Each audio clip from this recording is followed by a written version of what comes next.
Yo, bro, it's summertime. You know what that means? What that mean? That means you gotta rock all your suede pairs, U-up pairs, and every single pair that it can't take the rainfall because, goddamn, I've been wearing my sneakers, bro. Yes, you have. Yes, you have. You know you have. So wear your sneakers, guys. Please.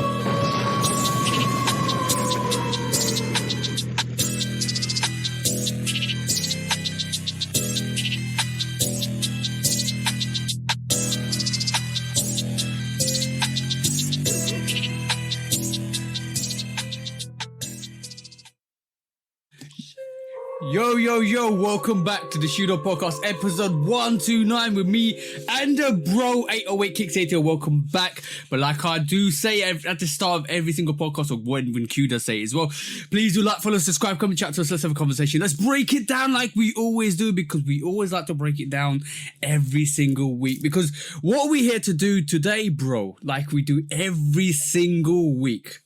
Same thing we do every week. It don't change. We came to take over the world, ladies and gentlemen. And today, we got some more help. We're going to always have some more help. We be having good help, too. A lot of good help lately. Oh, yeah. And today will be no different because our guest today, his name is more than likely cooler than yours. Let's just get that on out the way off the top. He probably got more Air Max than you, too. Because he got a whole bunch of them. And he's probably a better host than you. And I can say that, and TJ can say that from experience. We got none other than KMan from In Kicks We Trust podcast in the building. This is the third episode of the Toronto Takeover. Welcome, Kev. Welcome. Yeah. Because like, we had Rich. Well, welcome, Kev. We have Rich, we had Income Money, and now we have Kev, the main man, Kevin. What's up, bro? What's going on, TJ? Good, bro. Yo, this is the second member of In Kicks We Trust, a dope podcast that me and TJ have both been guests on. So y'all know how we do. We gonna reciprocate. We gonna spread the good energy around the community. So we got to have every member. And Kev is the, dare I say, the A-Mike, the host with the hostess, not the hostess, the host with the most on the In Kids We Trust podcast. It's good to see. I ain't seen you or talked to you since my episode, which was a while back. But I ain't gonna spoil nothing because I don't know when y'all dropping. But My bro been on the pod too, so yes, sir. We had to bring you on, bro. We had to. Yeah. Appreciate you guys. Yeah, it's an honor. Yeah, guys, go and check out In Kicks We Trust, the podcast. It is very good. It was a good experience as well. To be honest, it's always nice to go on somebody else's. It was nice to go on somebody else's not hosting, just chill back and relax and have a conversation. You feel me on that, bro? That's the way I feel right now, right? Actually, you know.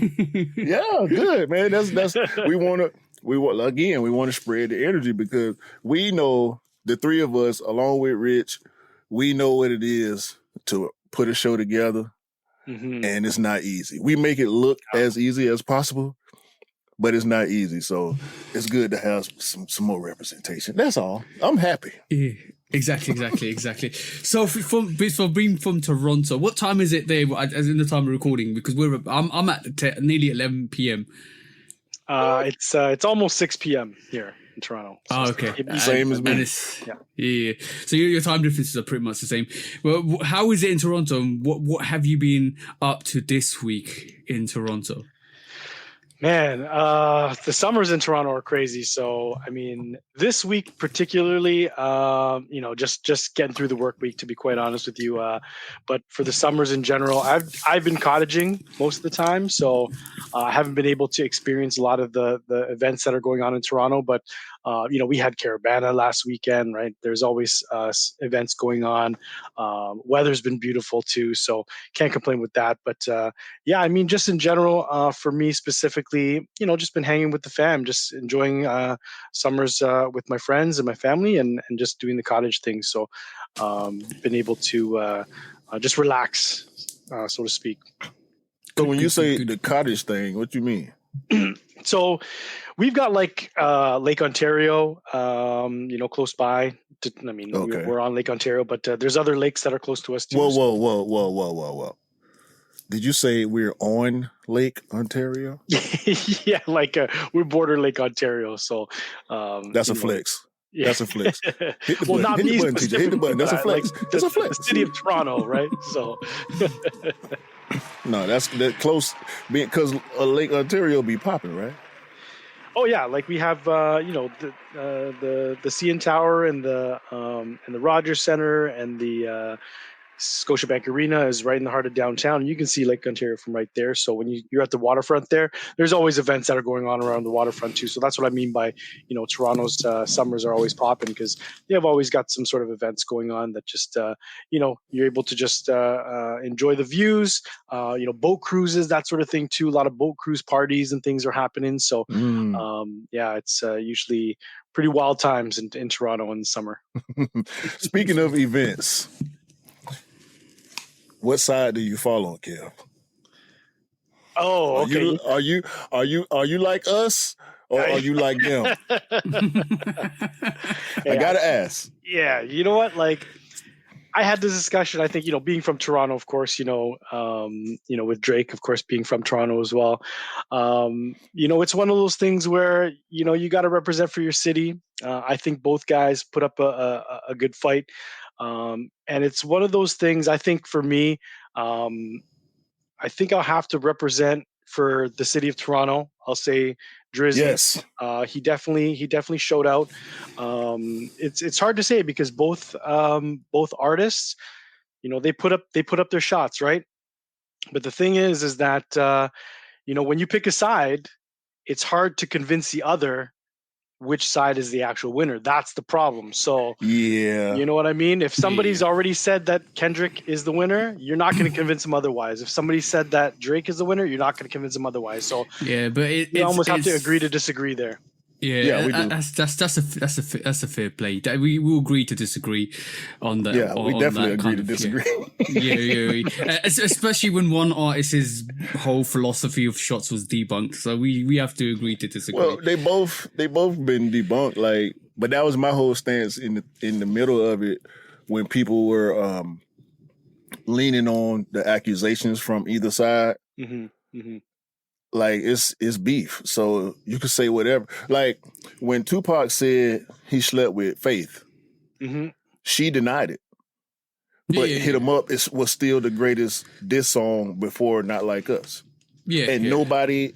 I mean, "Hit 'Em Up" was 20 years ago, over 20 years ago, but nobody references whether or not Pac actually slept with Faith. Yeah, like was it actually true? It's just a good song now. It's just a it is what it is.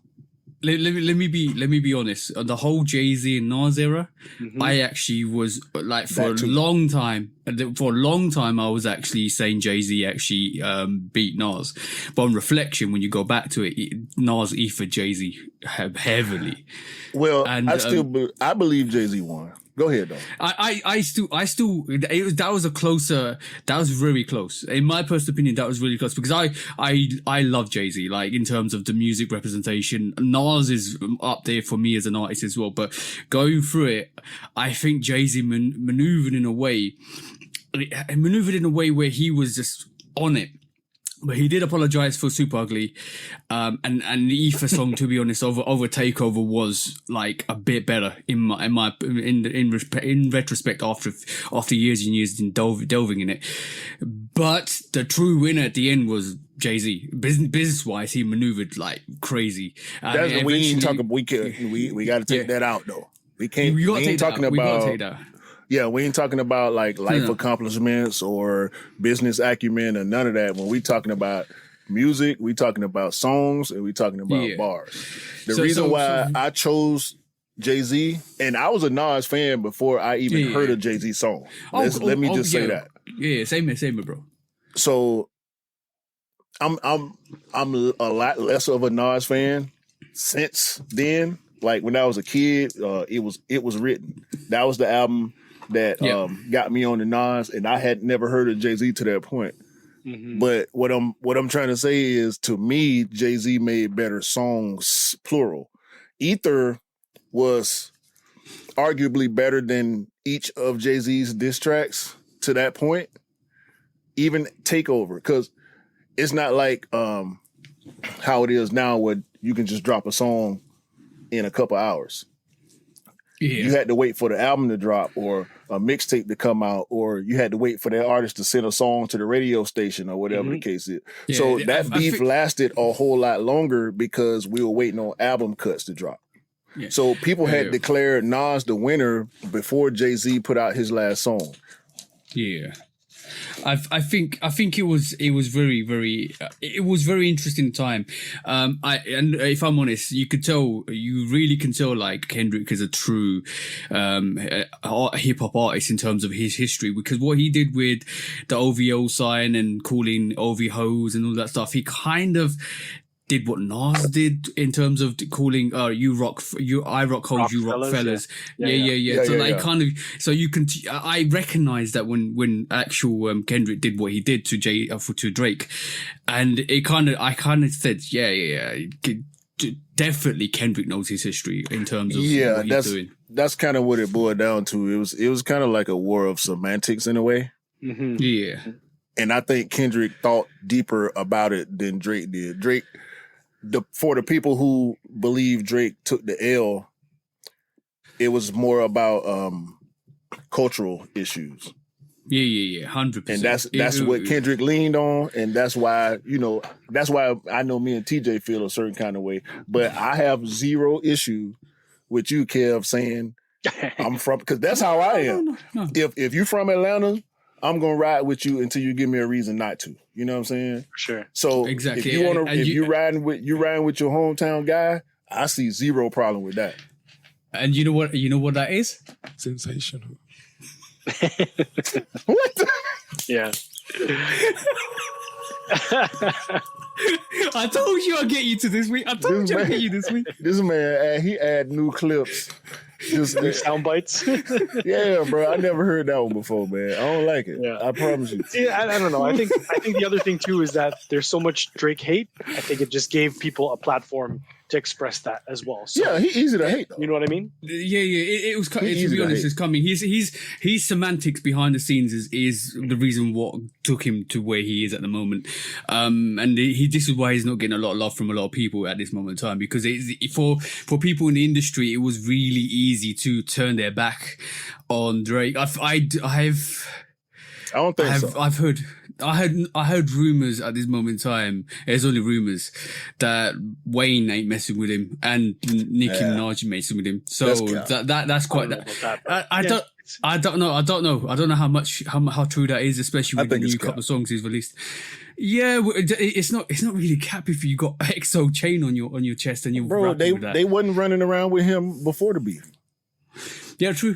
So there's little semantics here and there. I don't know how much of that is true. It's all rumors at the moment, but we'll see what happens anyway. But going back into the sneaker stuff, bro. So, have you had any pickups this week? Because we talked about pickups when I went on your podcast in Kicks We Trust on Monday. So, have you had any pickups this week? This week, no. Actually, I've been pretty good in terms of pickups. I'm just trying to be super selective. The last pickup that I had actually was a military blue 4s, which I had mentioned to you. But other than that, the only other pickup that I had previously, sneaker wise, actually I rocked them today. So let me just grab them quickly. It was earlier this year, but I picked up these. Biotech Air Max 1s. So my thing has been rail hunting. So I've been doing a lot less of like weekly pickups and like pickups of stuff that's just been recently releasing and just going back and hunting a lot of grails. So I've done grabbing that pair. I think before that I picked up both 2 pairs of the Supreme Dunk Low, the cement pairs. So I picked up the black cement pair and the red cement pair. JPEG? No, you said Supreme. The Supreme Dunk Lows, yeah. Okay. the cement ones. So there's a black one, a white and a blue one, and then a Right. red one. I was able to get the black one and the red one, and added those to my collection. So that, I think another one too was the Air Max one, the Atmos, the Tiger Camel one. Yeah. That one I got around my birthday last year. So around this time last year. So I've been trying to just like stay away heavy. from. Yeah, I've been trying to stay away from a lot of the newer releases because you can get overwhelmed with the stuff that's coming out. There's something coming out every week, and there hasn't been anything that's really caught my eye that much in terms of newer releases. But I've been going back and getting the ones that I haven't been able to cop. That reminds me of something I wrote down for this podcast this week. I'm gonna say this. We're very loyal to brands, but I'm gonna say this open-heartedly. I have no loyalty anymore, right? I have no loyalty to any brand, right? Listen to this. Listen to this. I have no loyalty to no brands, no association to no brands. We're not sponsored or nothing like that. So I'm going to just say, if you want me to spend my money with you, you got to impress me now. So you got to impress me with your release, the sneaker you're releasing, the colorway, the box, everything. Yeah, that's the only way I'm going to spend my money with any of these brands. That you got to impress me, because at the end of the day, what's actually happening is the consumers are just diving into these releases. If you're very selective now, right? I'm going to say you need to wow me, right? To a point when I'm like, you know what? I need that.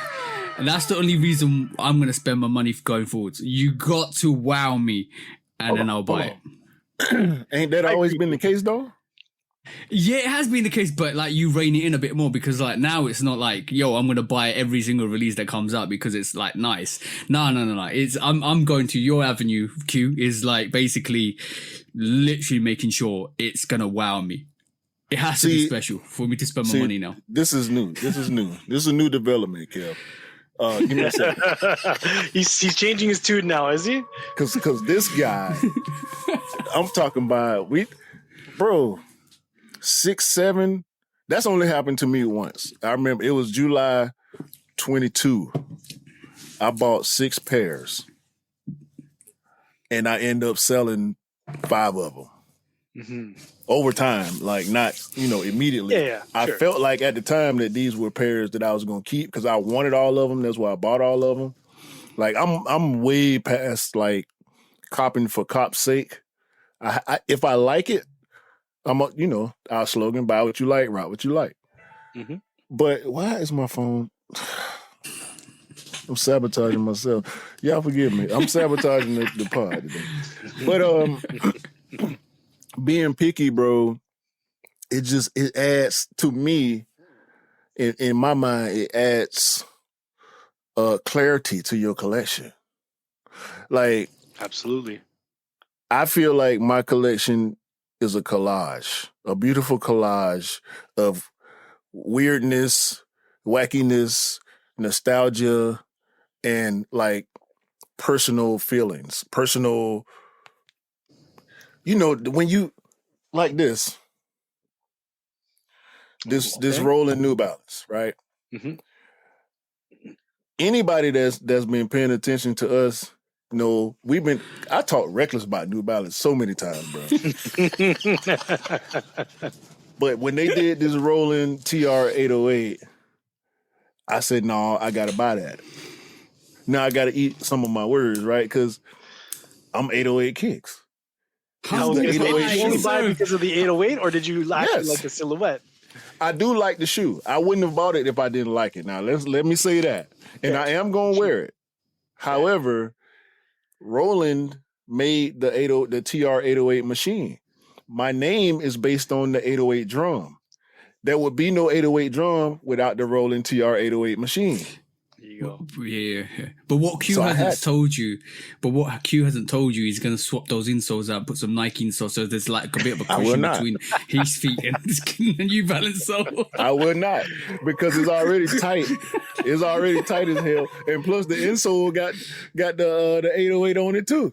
So I can't disrespect Roland, bro. It's less about that cop was less about New Balance than it was about Roland. You know what I'm saying? I bought it because of my connection to the 808 sound. You know what I mean? So I had to, bro. The other thing you could do is just go to the local Nike outlet, get some blessed water, and throw it on a New Balance, and hope it don't burn. It's not gonna burn. Right. Also, as promised, my brother TJ, Mr. Party Time, sent me the Hyper Royal. This 2018. Yeah. Hyper Royal ones, not the suede Hyper Royals. How's it smell, bro? Blue. How's it smell, bro? It smell brand new. Hold on. Sensational. All right, man. Go ahead, man. I actually ended up getting I think I told you in Kicks We Trust pod, I actually completed the Air Trainer 1 college pack. I bought the white pair. I remember that. Yeah, so bro, it looks beautiful. It looks like Great a pair. gold bejeweled swoosh. It looks beautiful, bro. Absolutely gorgeous. You gonna get the Super Bowls too? Nah, I don't like the silver. I Okay. like the college playoff. I just like the gold on them. Like the black and the gold and the white and the gold looks absolutely tremendous, bro. Absolutely. Now tremendous. you Love have it. to watch the college championship game this year. Yeah, no, I have to. You know, I'm This forced season. to now. Yeah, you When's got to it? know at least a look. See, when is it? At the end of the college football playoffs. That's when it is. You figure it out. Google it. I'll Google it. When the season's over, when the regular season's over. It's after the season. That's what it is. Yeah, I'll watch it. I'll watch it. You know what? I am actually getting into football, in terms of American football, but like because I end up every year now in February time. Well, I watch the what do you call it? Super Bowl. Super See, Bowl. he don't Yeah. even know the name of it. I did. You just beat me to the punch. I was actually going to call it the championship. You said, you said, what is it? So I answered. World Championship, right? The Super Bowl. NFL championship game. Yeah. is what The it championship, is. championship game. Yeah, the It's winner called takes it the all. Super Bowl. But What's the yeah, trophy? What's the trophy that they give out at the end? What's the name of the trophy? But don't put me on the spot like that. I don't know the NFL, American football like that, bro. It's the Lombardi Trophy, bro. It's named after There you Vince go. Lombardi. He's a legendary NFL coach. Yeah, Oh, the more you know, see? that's much- The more you know. That's much information you're gonna get from me. You gotta learn the rest of your own. I will do my research on that in the future. But on feet this week, I had, I said in the start, it's summertime, wear your suedes, wear your Nubucks and stuff like that. I had my Jordan 4 UNCs on for the second time. I think I did photos in from Offspring for the first time. Second time, wore them out. Was really careful, bro. Like that material will ruin real quick. And we had this conversation offline as well. So I was walking on eggshells because my initial thought was, if I get these dirty, my mind's going to be constantly on why did I get these dirty? How am I going to get these clean? And my whole day's ruined because I'll just be thinking about the sneakers. When's the last time that's happened to you guys? Go ahead, Kel. That happened to me recently, actually. So I actually bought a pair of Nike IDs, Air Maxes, and there was a grease stain that was on the toe box, and I guess some food that I ate, whatever, and it was like a grease stain, and I can't even get it out. Like it's kind of like it's there, and I can see it. It's noticeable, and it's one of those things where you can't really like scrub it out like if it was just regular dirt, you know what I mean? So it's still like the marking is still there, so it kind of drives me nuts. It's like what TJ's saying, just bothers me. It's one of those things where nobody else would really notice it, but I notice it. You know what I mean? That's the one because every time I get my sneaker dirty, like I got the Shadow 2.0s, like first time I wore them, I actually skipped the curb and this curb rubbed on the back of the grey, and because it's nubuck, right? It left a dirty mark. So when I got home, I actually kind of rubbed it off, got the nubuck rubber on, and just rubbed it off. It's fine, but my mind knows there was a stain there, and it's never gonna let it go. It's like bollocks, Bro, that's funny because when we talked a few days ago, and you was telling me about how you had a little fear about the UNC 4s, I had to remind him of the story from my wife's birthday party a few years back. My very first time wearing my UNC 4s, it was raining outside. The party was inside, but my OG was there and he was going outside to smoke. So I went outside with him, and it was raining, and the water bouncing up off the dirty ground, and the front of my UNC fours ended up brown. Hey. I cleaned them, and I got them back blue, but I can see the discoloration. I don't think other people can see it the way I see it because I know what happened. You know what I'm saying? Yeah. So you got your muddy glasses on, and all of a sudden, all you can see is that dirt marks. That's a problem, bro. That's a big problem. Like you can't you think it's like other people look at your sneakers like, oh yeah, it's brand new, it's clean, and you're like inside, you're like, nah. I know that was dirty. I know that was is brown. Do you take the compliment, or do you tell them what really happened? No, I just take the compliment and move it. Yeah, I did a good job cleaning them. I can't, bro, because I hate when people accuse me of not wearing my sneakers. To your point at the beginning in the intro, bro, it's this one dude, I will not say his name too because I don't rock with him. He used to, every time I did an on-foot picture, every time I went live on IG, you ain't wore them. Yes, I have. But I got cleaning materials. You know what I'm saying? I clean my shoes. So I want them to look brand new every time I wear them. That's the point. So I appreciate you commending me on my cleaning skills. Yeah, there you go. If you really pay attention, you could. But who try? Like, bruh, what difference do it make? Mm-hmm. You ain't wore them. Stop it, man. Stop it. But just to give you an answer about my collection, and Q will vouch for this. My collection is a collection of chaos. It's literally a collection of chaos. It's like everything I just like. It's like little boy's room, which is everything that you like is in there. He's nodding in there. He sent me that Royal because he had two of them.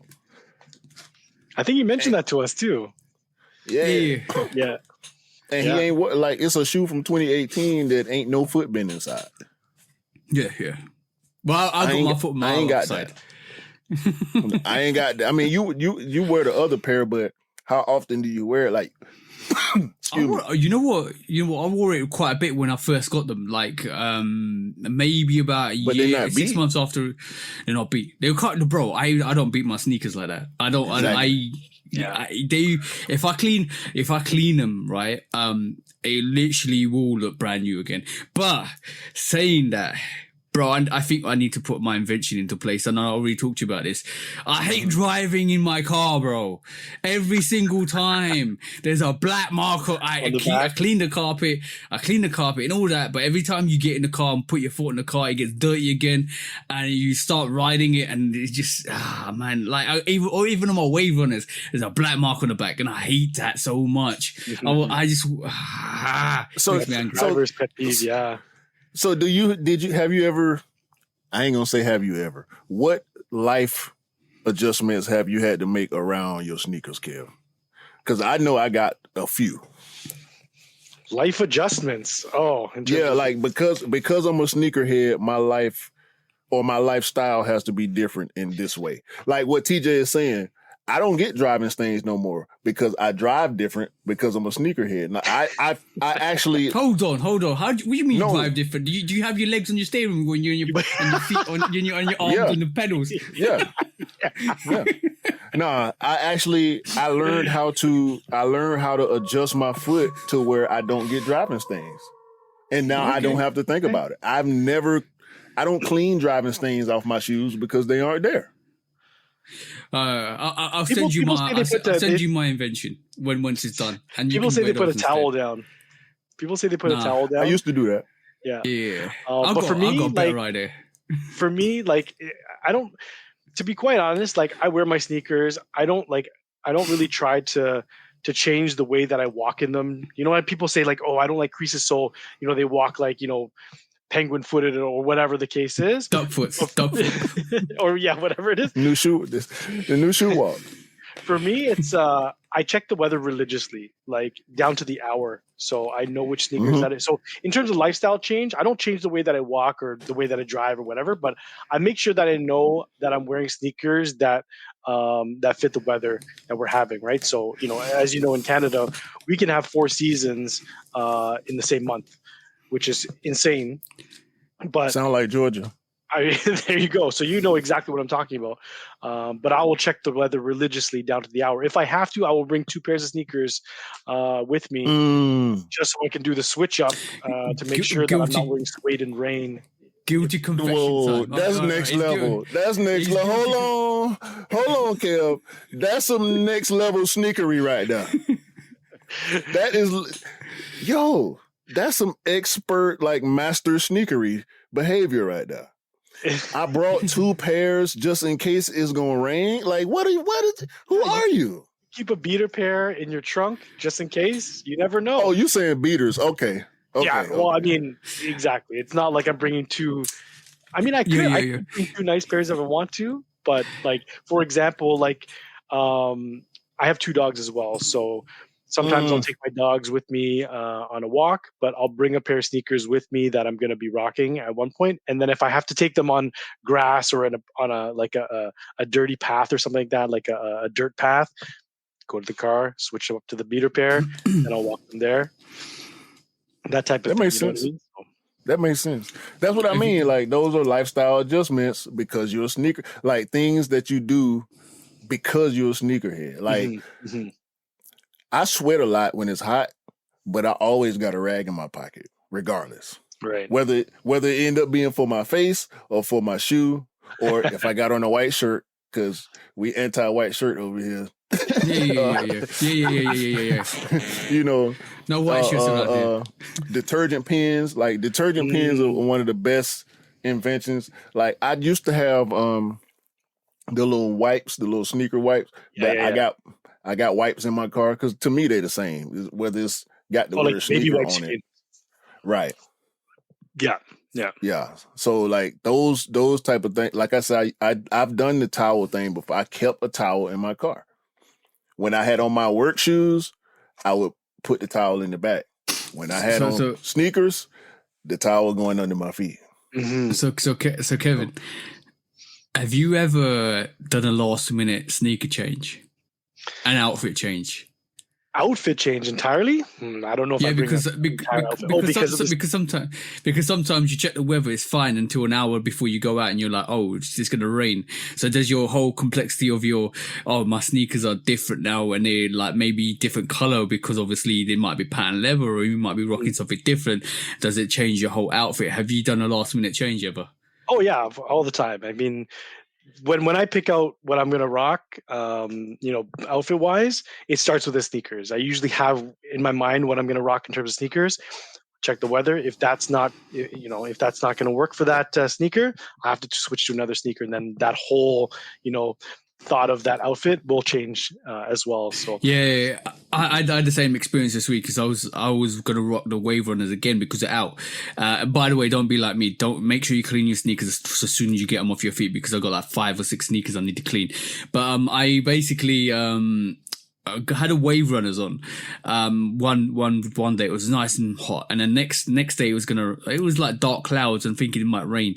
So I thought, you know what, it's not a good choice to put my Wave Runners on because it's got suede on it. I don't want it to get dirty and stuff like that. So I actually brought out my Shadow because I haven't worn my Shadow ones for like a good time. So I thought when I first got them, I wore them like consecutively for like week after week after week. And this, I bought the Shadow ones out again, and it was just like, yep, leather sneaker, bang. I had to change my whole outfit, like my cargo pants, my top, all that, bang, went, and then I just literally kind of walked out the door with Shadow ones on instead of like Wave Runners. I'm so glad you chose the OGs instead of the 2.0s too, because 2.0s will just get mashed up, bro. Yeah, that's more like a new buck material.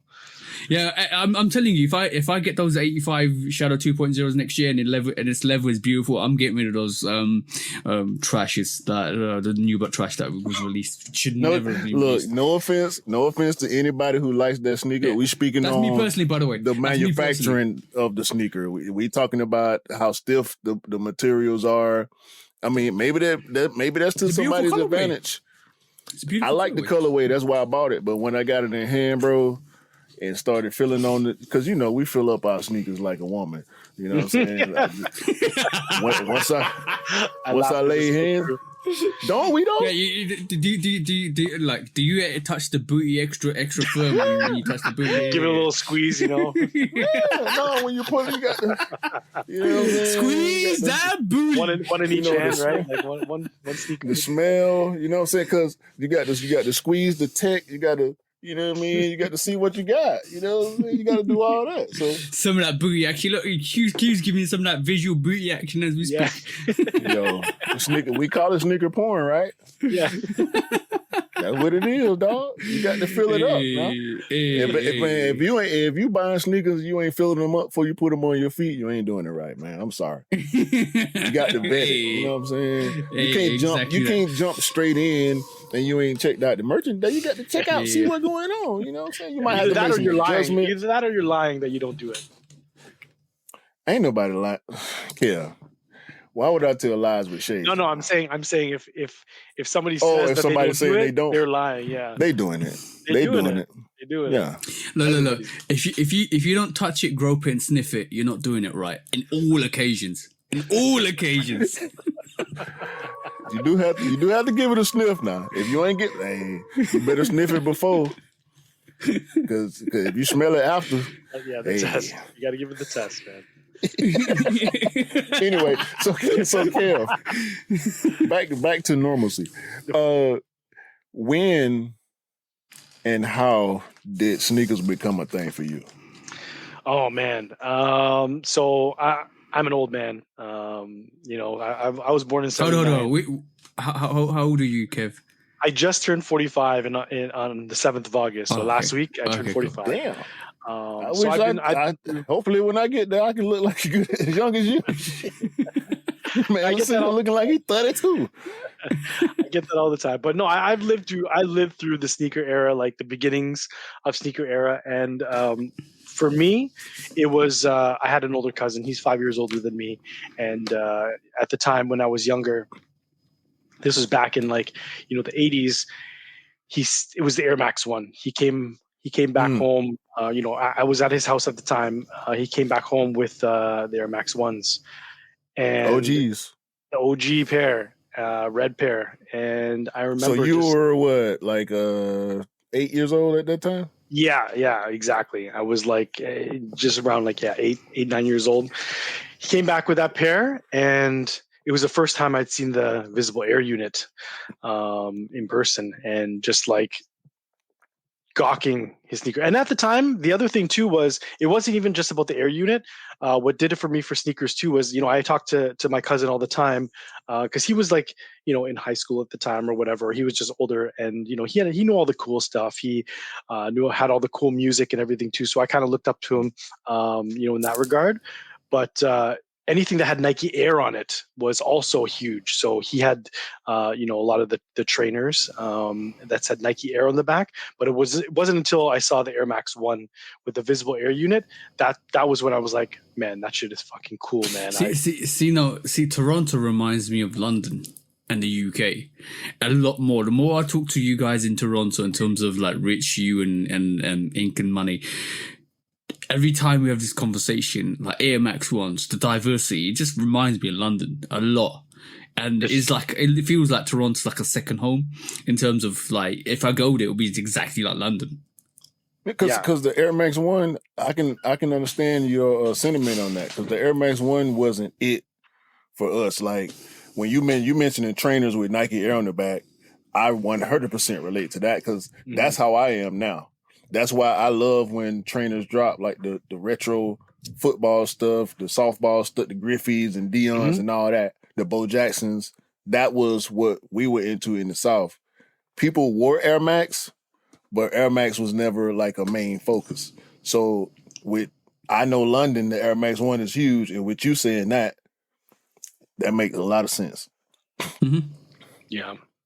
So then that kind of just maybe just sparked my curiosity. And I always grew up watching basketball. That was my thing. Even growing up in Canada, everyone talks about it being hockey country, Toronto being hockey city, that sort of thing. But I always grew up watching basketball. I love watching basketball, and that's when I started just looking at what they would wear on feet. And back then it was harder to tell, you know what I mean? Like you would see, Mm-hmm. you know, I would watch Bulls games, Jordan, you would see it, but you wouldn't be able to see what the actual sneaker was until they popped up at the Foot Locker. Right. But that's when I started to say like, hey mom, you got to take me to the mall. I need to see what some of these sneakers are. And I would just pay more attention to what was releasing in the stores. So that's kind of like what did it for me. That Air unit was like almost like a window to technology, because before you could see it would say Nike Air on the back, but you wouldn't really know about the Air units or anything that was inside because you couldn't see it. But once they showed that air bubble, that was when it was like, oh man, like that was fucking cool, man. You could see the actual Air unit. Yeah. So off the back of that, what other silhouettes did you kind of see yourself kind of getting like into after that? It was mostly Jordans. Like I would love to I would love to be able to get Jordans when I was younger, mainly because of, you know, just watching him play. You would see the sneakers that were released because he would wear them. But other than that, you know, I liked pretty much like any signature sneaker that was associated with basketball players. So, and back in that era, every team had their, you know, star athlete, right? Mhm. Sean Kemp, you know, was with Reebok. Shaq, I was a big Shaq and Penny guy back in the day. Yes, sir. We went to Florida every year in the winters with Wrong my button. family. So back when I was growing up, you wouldn't see a lot of basketball unless it was like Knicks versus Bulls, whatever those Sunday matinee games were. You know what I mean? We didn't have a team back then, so you know it was pretty much whatever was playing on NBC. The marquee But then games. marquee games, exactly. So you would see a lot of the Jordans, Ewings. I like rocking Ewings too. You know, a lot of the signature sneakers that were associated with the star athletes at the time. Those are the kind of pairs that I kind of like. I liked. Didn't actually own them, but going to Orlando every winter, and when the pennies came too, like that was a huge sneaker. I just loved pennies. Even like any sneaker that Shaq put out was huge for me. I was just big Yeah. Shaq. You know, and I would watch other players too, like Nick Anderson and Dennis Scott. They'd be rocking sneakers too, like whatever Yeah. Nikes they The were Nikes, rocking. yeah. At the time. But yeah, it wasn't until I started going to Florida more often. And then also the other thing too is that in the States, they were getting a lot of the stuff that we never got. So Mhm. we would go to the States and we'd go to these outlets, and you'd go to like the Nike outlets or whatever they were in the States, and they would have a bunch of shit that I'd never seen before, or even just colorways I'd never seen before in silhouette. It was like that. See, Right. it was like that in the UK early, like really, really early. Right this moment in time, we don't even get like I was talking about Q a lot. Yeah. We don't get SC They don't get, yeah. Yeah, they don't get Bowls. They hardly get Griffeys. They didn't get the OG Griffeys. Y'all didn't get Barclays. Yeah. Most of the 90s throwback stuff that like I know my heartstrings are tied to this stuff just like yours.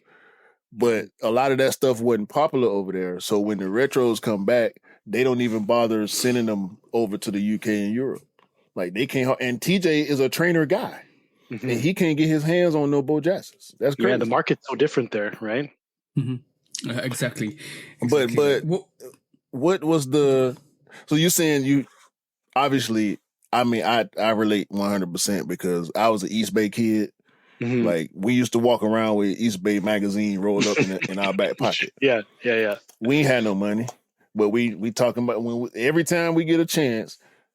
When I was in school, when you saw a crowd in the cafeteria, it was either somebody about to fight, somebody dancing, somebody rapping, or somebody with an East Bay magazine, or a Vibe magazine, or like a hip hop magazine that other kids didn't have. So we be crowded around. True. Yeah. So when you started getting some of the stuff that you wanted, what were those sneakers? They were Air Maxes because they were cheaper. So when I was younger, it wasn't about what I wanted. It was about what was on sale. So I would go and I would be like, "That's what I want. I want this Jordan here." My mom would be like, a little bit on the pricier side, and she would somehow convince me to pick something else that was either on sale or had similar colorway. So You talked about Barclays, for example. I remember when the Barclays came out, the 94s.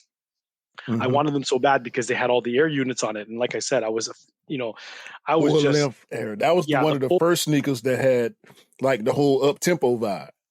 Yeah, and I was like, I need these sneakers, basketball sneakers especially, right? They were big when I was growing up, and she kind of made me gravitate towards an Air Max that had black and purple on it, with like Air Max 94s, and it still had an air unit on it, and when that's it was on big. sale. It was on sale, so it was almost like my consolation prize, bro. So I'm sorry, y'all.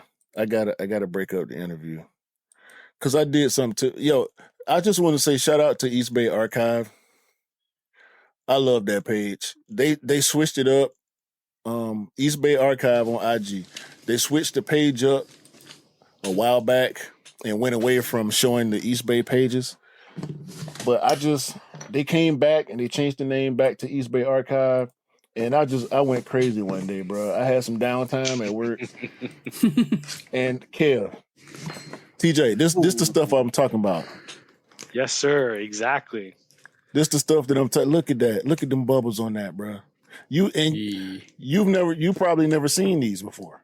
But this was the stuff that we was getting in the US. And the same exact thing happened to me, Kev. I was trying to get tailwinds. TNs, right? Tailwinds I would have done too, yeah. 95s for sure, yeah. This sneaker right here, the Nike Air International Triax, was on sale. This colorway, I finally found it, TJ. This the sneaker that I've been trying to hunt down for the past like 8 years. You found that sneaker? No, I can't. OG? No. Yeah, I found it OG, but I'm not gonna buy it. But this is I've been waiting on East Bay Archive to find the page. Oh, I see. Okay. Because I had the name wrong for a long time off the Nike catalog. Nike had it under a different title. But I finally found that sneaker right there. Got me so much love I think I was in the 10th grade, and I wanted the mainline Air Max, and it was $150, and my mom was like, nope, that one's $70. What's wrong with that? That's exactly the conversations I would have with my mom. Oh yeah. Color, you've got the air bubble, like she would find a way to sort of finesse me into getting. She was the master negotiator with you. Yeah, exactly. I think I talked about that sneaker on y'all pod, bro. When y'all you might had have. me I on. think you might have. Yeah, and I had the name wrong. It's possible because we couldn't. We were like, we didn't know what you were talking about. I think at the time. That's the sneaker that I was talking about. Yeah, but you know what? It opened my eyes to other models. Like everyone wanted Jordans. When someone came to school with a pair of Jordans on, everyone would crowd around them. They would look at their sneakers and whatever.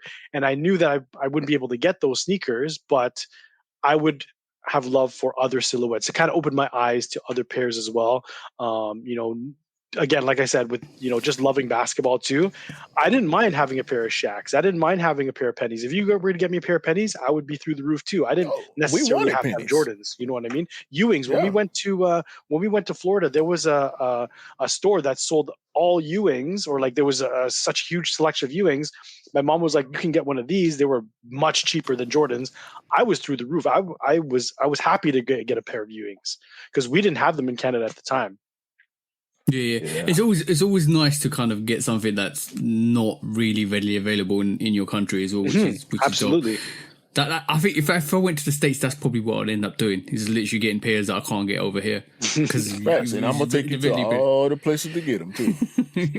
By the way, this is a very left field question, right? How do you feel Nikes would do in space in terms of the air technology? I told you it's a very left field question. Do they need to go? Do they need to design space here? Because I'm just thinking, because in the future, right? I'm trying to future proof bloody Nike at the moment. In the future, right? When you have astronauts that go out there, yeah. When you actually end up living on Mars or other planets, how do you think that our Nike air bubble would do in a They different already planet? made it, bro. They already made Really? it. It's called the Air Max Scorpion. So that's a crazy sneaker. That's a wild sneaker. Space Air. Call it Space Air instead of Yeah, Nike. Space Air. That's what the Scorpions got. Space Air.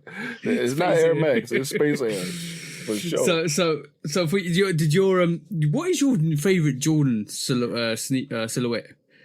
Jordan 4, military blue colorway as well. That's why I was so excited to get that pair. That was the first Jordan that I ever got. So I was in the 4th grade, and I finally was able to get my mom to get me a pair of Jordans, and it was the military blue. Is what I got.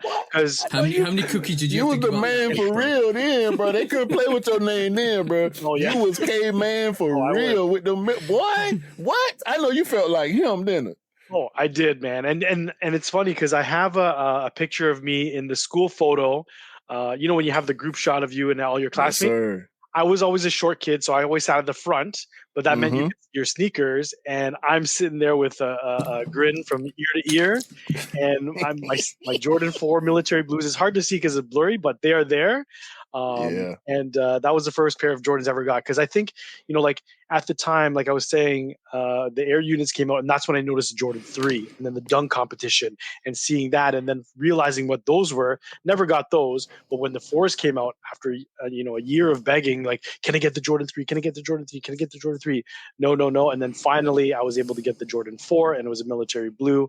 I have the 06 pair, which they're deteriorating, but I still have them.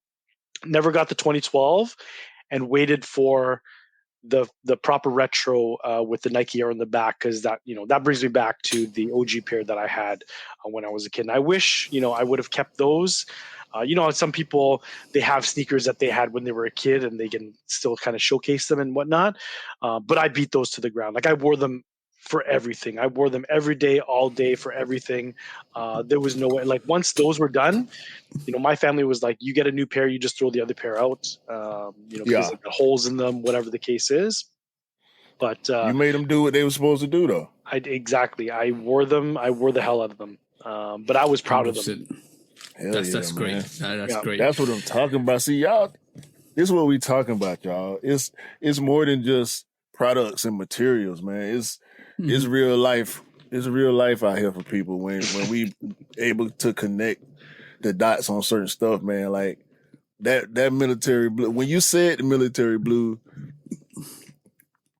I'm like, I don't even remember that sneaker as a kid. You know what I'm saying? Because the first Jordan on my radar was the black metallic 5. It was the Bread 4. It's similar story. I saw the Bread 4. That was the first Jordan I remember. Like that Jordan, the Air Jordan. Yeah. And then when the Black 5s came out and Will Smith was on TV with them with no laces, I was like, oh my God. And to this day, that's my favorite sneaker ever. Yeah. So Kev, what's your non-Jordan's favorite sneaker? Has to be Air Max 1. No, apart from the Air Max 1. Apart from the Air Max 1. Apart from Air Max 1s?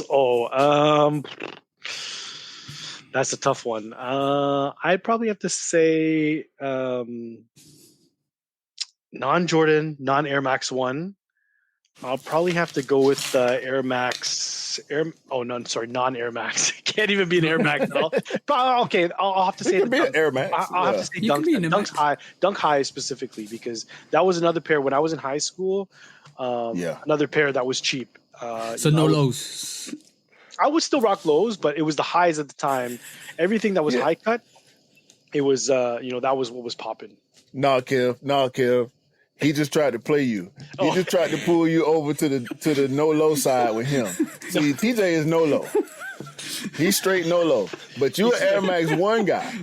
So he can't be no low. He love Air Max 1s. Like, stop trying to pull people over to your side, bro. To the dark side. I caught that. Just saying. I see what going on. Yeah, because I'm smiling at the screen as well. About no low.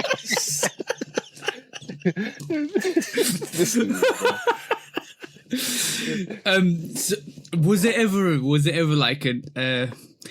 anything that you regret in terms of your sneaker journey so far? Oh yeah, all the time. I think, by the time I was able to get my own money, like I was making my own money, I had a job since I was like 15 years old. And if you want to really go, technical, probably even younger than that, because everyone had a paper route at like 12, 11 or whatever. It wasn't like a real job, but you thought you could make money and everyone was able to get this paper route job. You didn't make anything doing that anyways. But once I got my, my own money and I was able to spend, my money on sneakers, I would buy just sneakers in, every colorway almost, because, let's just say, for example, I love the Jordan 4. If there was ever a Jordan 4 that came out in any colorway, I felt like I needed every Jordan 4 in that colorway. And then you go back and you look and you're like, what the fuck was I thinking when I bought this? Like, I won't even really rock this, but you bought it because it was something that was different, but in the silhouette that you loved, right? Yeah. Things like that. So I had a big cleanse, I guess you can say, with my collection. I bought a lot of stuff that I bought because it was on sale. It looked good at the time, good price. It's hard to pass up a good deal sometimes, but when you look back and you're like, does it really go with my aesthetic, the style, whatever? And you're just like, nah, things like that. That's style development too. And because we go through phases, being from the 1900s, we had to adapt and figure out how to make the new styles work for us. I think we all had to do that. Yeah. I don't see, you do see some people that's stuck in time. I always say I dress like the 90s, but I fit like today. You know what I'm saying? I definitely still dress like the 90s and 2000s, but my fits have to be current because you kind of look crazy out here.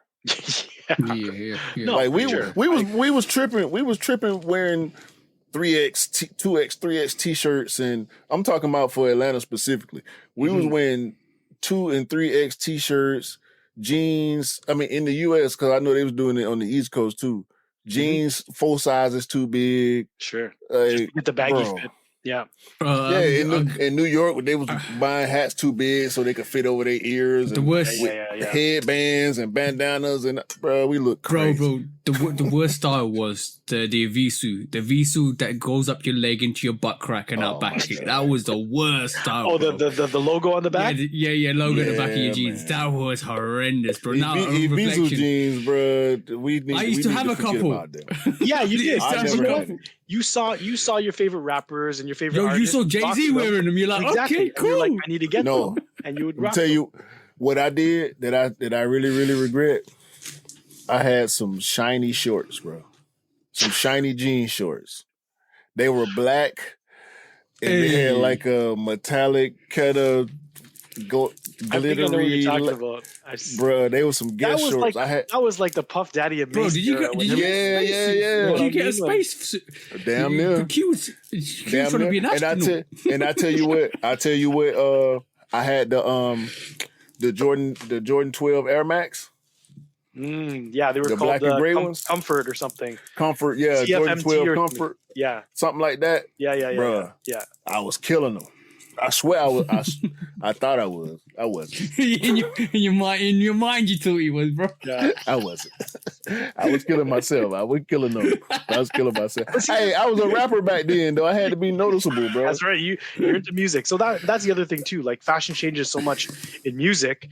You look up to your favorite artists. You see them in the Source magazines or whatever magazines, and you see, whatever sneakers that they're rocking, and then you feel like you need to get those, and then when you look back, you're like, why did I get those? You know what I mean? So regrets. Yeah. Is there any sneaker that you regret missing out on?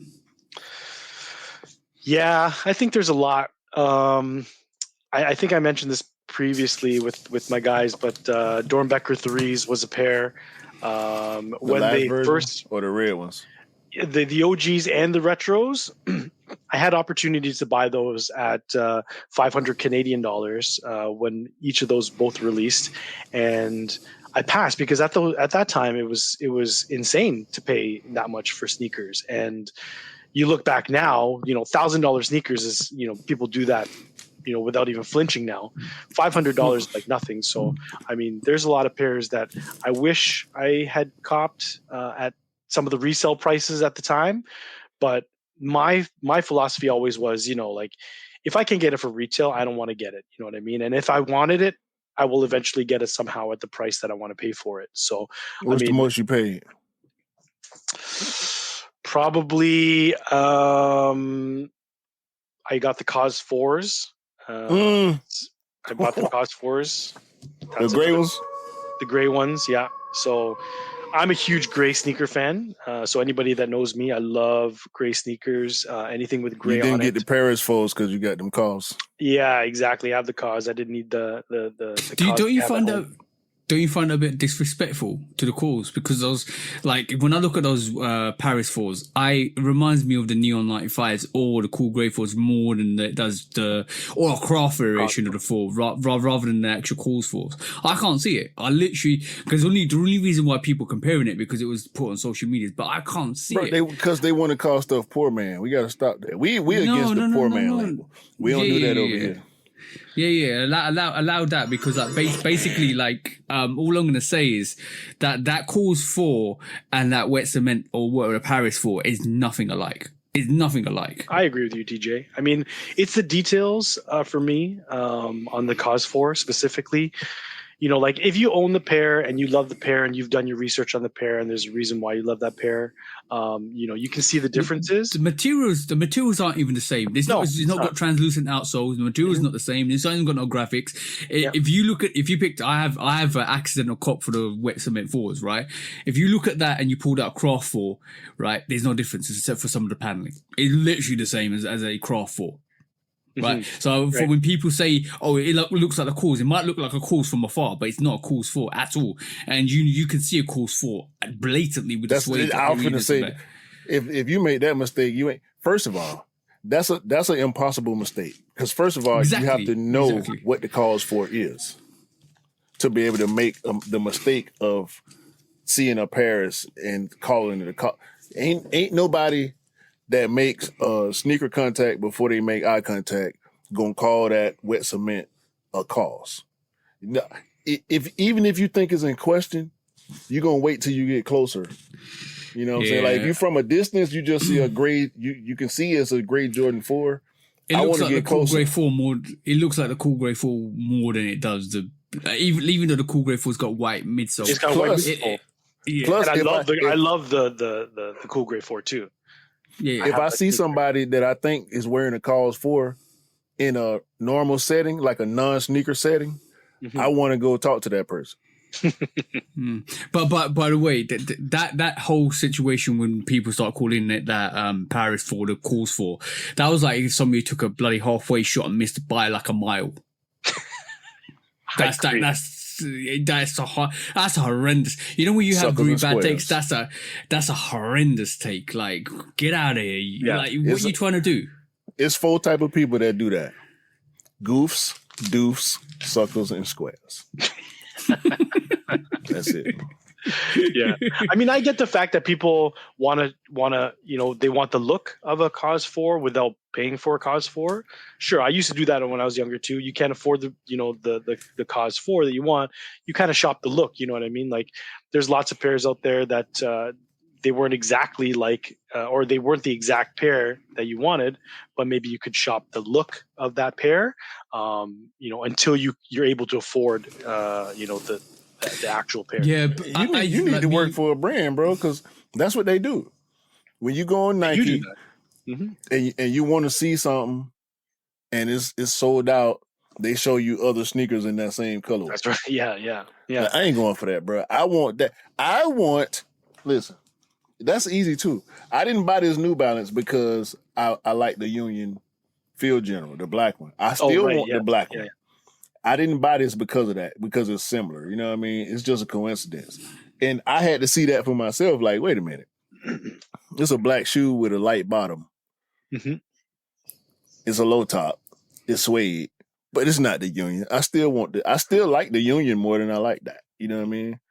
I bought it for a different reason, though. Yeah.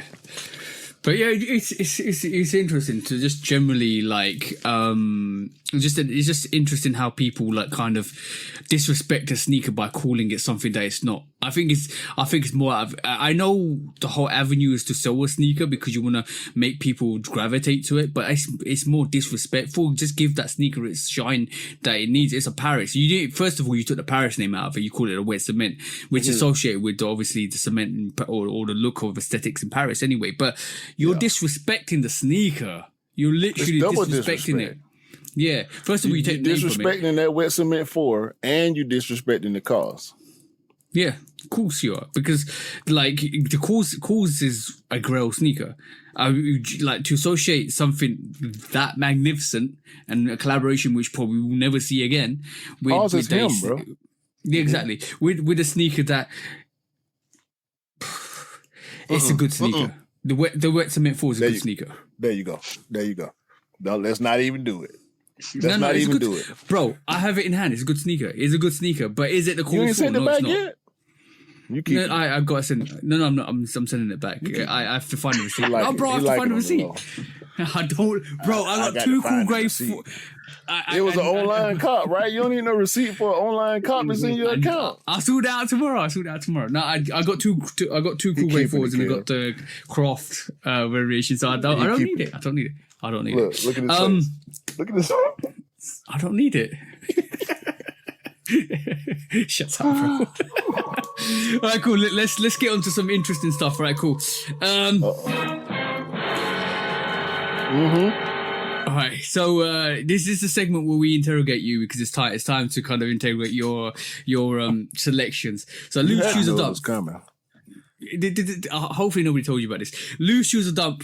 Basically, it's lose a sneaker. Basically means that you lose it, but you give it to the community. You choose a sneaker, which means everybody gets it and you get it yourself. And you dump a sneaker, which means it doesn't ever exist in history at all. So the 3 choices you have to pick one for each subject. So of the 3 choices we give you. So the 3 choices are Air Max 1, Jordan 4, or Dunk High. Loose, choose or dump. The choose is going to be Air Max 1. That's easy. I'm going to have it. Easy. Everyone's going to have it. Easy. Yeah. Look at this page, y'all. We know the answer. Lose. This is where it gets tough because you said Jordan 4, right? Yeah. Mm-hmm. Jordan 4 or Dunk High. Or Dunk High doesn't exist ever. I'm going to have to say I'm going to have to dump the Dunk High. And then lose the Jordan 4. Hey, that means no. I still want the Jordan 4 to be in existence. But you can't cop any of them. But I can't. The Air Max 1 started it. Your collection, your collection is full of dope Air Max 1s. Yeah, I love the Air Max 1.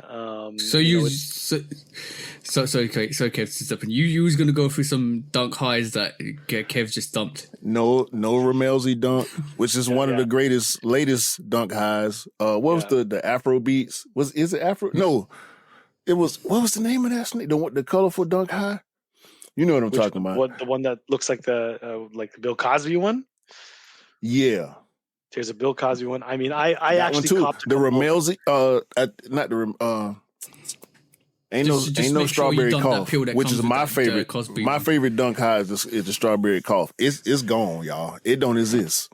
I know. And you know what? We talked about grail hunting. I added the skunk dunk highs to my collection as well. They gone. Yeah, I can't have that anymore. I added the Doom dunk highs to my collection. It's over. MF. R.I.P. MF Doom.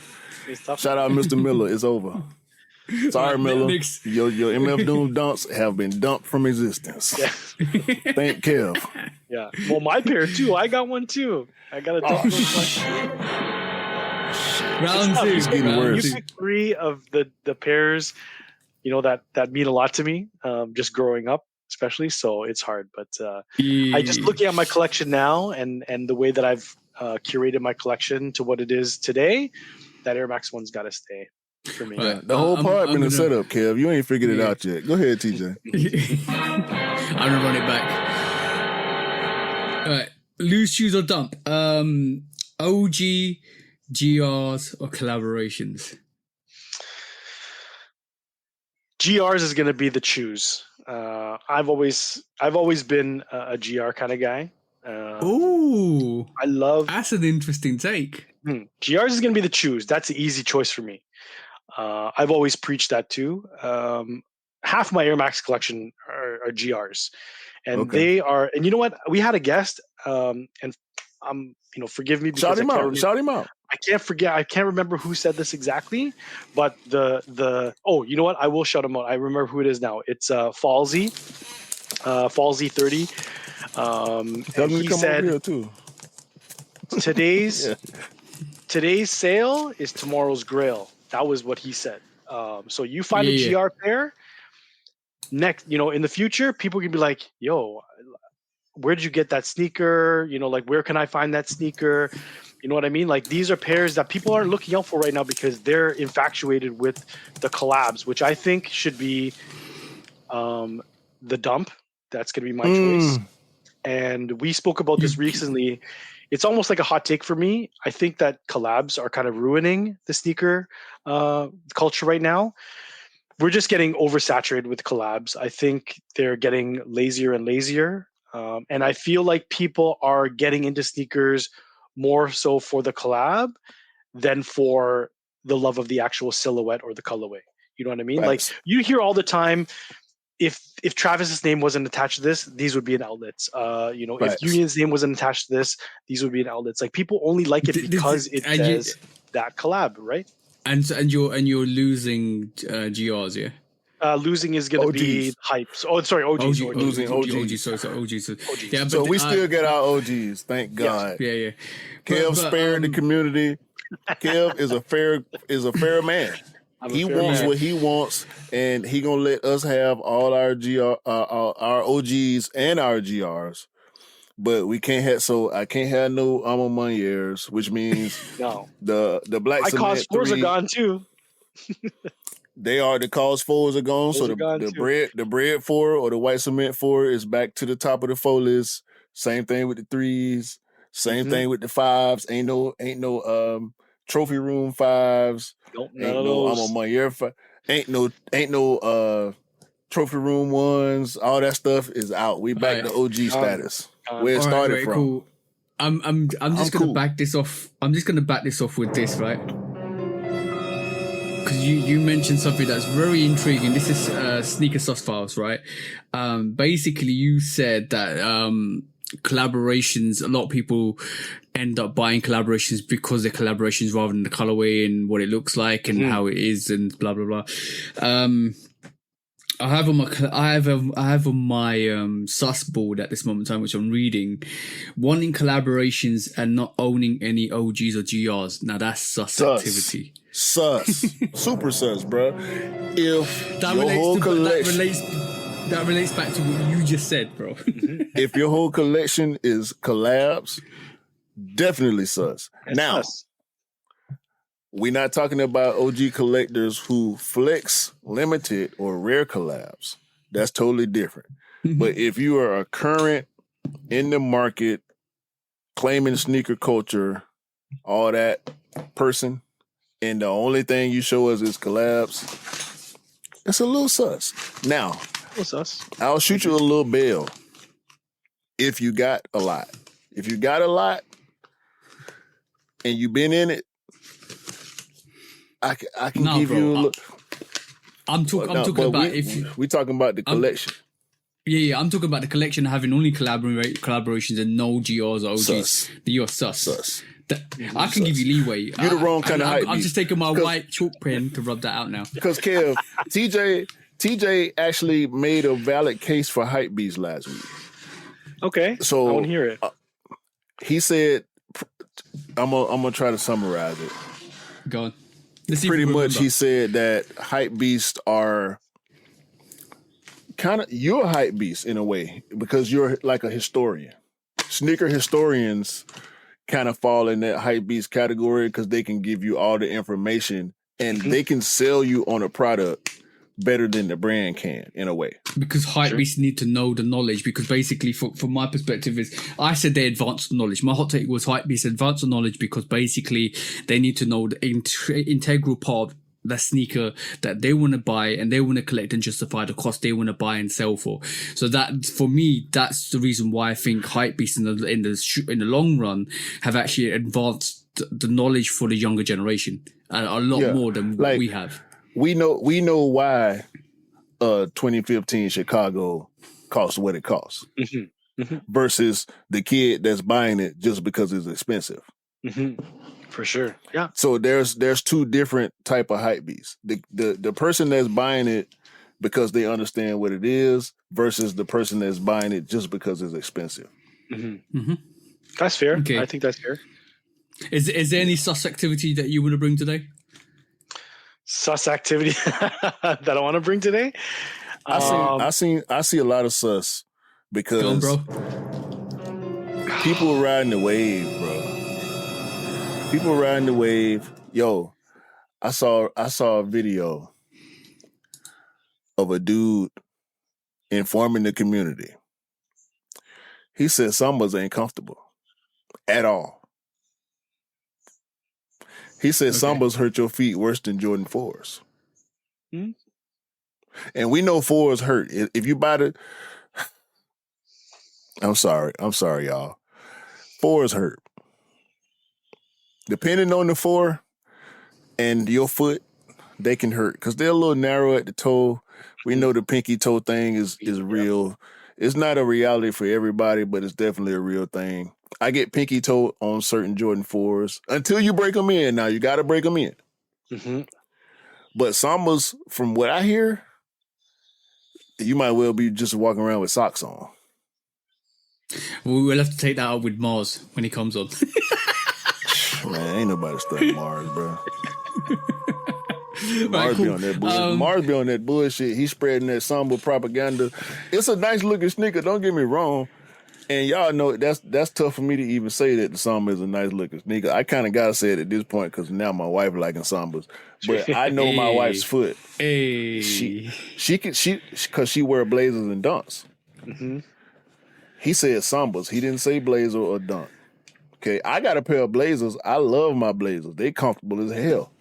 I got dunks that aren't SB. They comfortable. I ain't got no Sambas, and I won't be getting none either. So y'all let us know. But by the way, before we move on to our quick strats, I've got 2 little things I need to do quickly. All right, this is time, right? The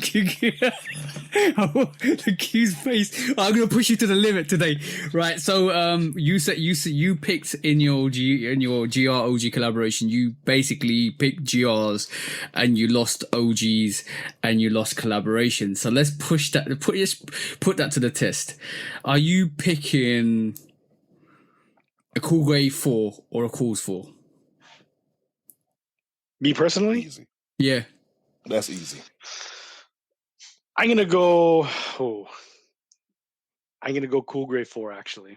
What? Ooh. Yeah, I'm going Cause. No. The pressure's on and he's surviving. All right, cool. Are you picking military blue 4s or Cool Grade 4s? Military blue. That's we can see the cracks. We can see the cracks. No, that's easy, bro. OG colorway. Come on, man. Yeah, I know, but Kevin lost the OGs. He's supposed to pick the Cool Grade 4s.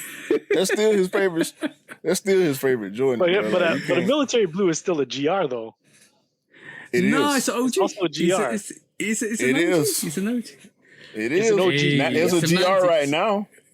Yeah, it's a GR. But no. I'm talking about the OGs. Yeah, and you know what? The way that I interpreted it was like OG pairs of sneakers, like an 85 Jordan 1, an 88 Jordan 3. That's the way I interpreted it. No. I didn't interpret it as OG colorways. It's the same difference, bro. It's the same difference. But, And to me, it's the same difference. I don't know how cool. you feel about it, TJ. Are you picking the Air Max 1 anniversaries, or are you picking, say, just Air Max Wasabi or any other Air Max? Air Max anniversary. I'm gonna pick Air Max 1 anniversary red specifically. Mm-hmm. OG. 1 out of 3 is not bad though. Hey man. And much as I love the Ma Maniere 5 Dusk, it's gonna always be the black metallic. As fire as the Ben 23 5 is, it's still a different version of the black metallic. And this one is on the fly before we move on to our quick strikes. Right. So you're walking down the street one day and you see a golden sneaker and you sniff it and a genie pops out. It's the sneaker genie. He says you got one wish. What wish are you making? Easy for me.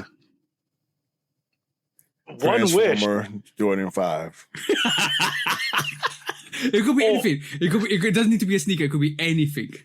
No, hell no. You said sneaker genie. No. A sneaker genie like basically gives you any wish you want when the sneaker kick culture. Oh, yeah. Go ahead. My wish would be my sneakers will never crumble. That's my wish. Oh, that's a great. I've got lots of Air Maxes, and I know what's going to happen to those in the next 5-10 years. No crumbling sneakers, no blowouts, none of that. I can keep my collection intact, and I don't have to worry. You know what my wish would be? Every sneaker I go for, I cop. Yeah, you'd be able to cop. It's a guaranteed cop. Guaranteed cop. Whatever I want, I got. Retail too. Yeah, whatever I want, I got. Them some crazy ass answers, bro. What you got, bro? I want to go with one of y'all answers. You could be anything. It could be anything new. Every sneaker, every silhouette that Nike makes is on Nike ID. That's a great show. I love that one. Like I was just thinking about that today because were we talking about the Vomeros with you, TJ? I don't know who. No. Anyways, I've been looking for some Vomeros, but I don't like all the colorways that are available. I'm like, they must have it on Nike ID. They don't have it on Nike ID. They don't. They need to put that on Nike ID. Yes. But I like that because I'm a big Nike ID guy too. Yeah, but I go on Nike ID for fun. Yeah. Like I'm talking about 2-3 times a week. I just go in there and start designing stuff that I'm not gonna buy. Same way I used to when I was a kid. Yeah. I'm gonna put the genie away for today. There you go. Let's go. Man. Let's do some quick strikes, bro. Let's do some quick strikes. You crazy. You see what I got to put up with, Kev. I told y'all he was crazy when I came on there.